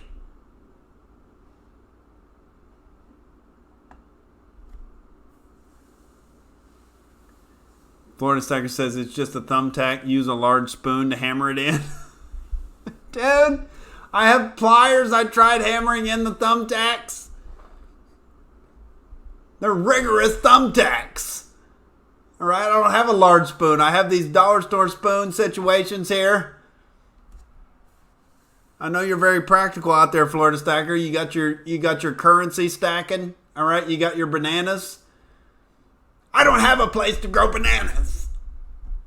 You know, I got to go out here to these goddamn, corporate institutions and get a hammer situation. Because apparently none of my neighbors have a goddamn hammer. So we have to take it upon ourselves. We have to have personal responsibility. We're going to have that goddamn eagle and Old Glory flying in the background tomorrow night, ladies and gentlemen. Hit that like button. Hit that subscribe button if you like it. If you want to subscribe to it. I love the motherfucking Outrage crew. All right, paypal.me/Outrage TV if you want to contribute to the Western Civilization Defense Fund. God bless Tommy Robinson. I hope he gets a light sentence. I hope to go easy on him. I hope I hope Europe has some goddamn rationality comes, whimsically into their mind. I hope it just passes their mind. Oh my God, he's just making arguments. He's just saying shit on YouTube. What the fuck?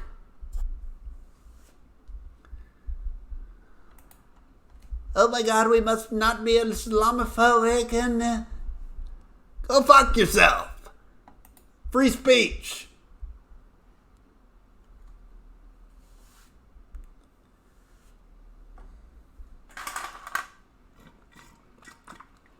Aaron Freeman says, aren't you the maintenance guy at that apartment? I'm not the maintenance guy. I'm the assistant manager. All right, I have access to the storage closet there, but we did not have a hammer. I investigated the situation thoroughly. I'm going to get on that private ownership of a goddamn hammer. All right? It's been a good goddamn time tonight. Thanks to Bradley Murray. Shout out to Bradley Murray, for providing some goddamn high-speed entertainment there. That was fucking amazing.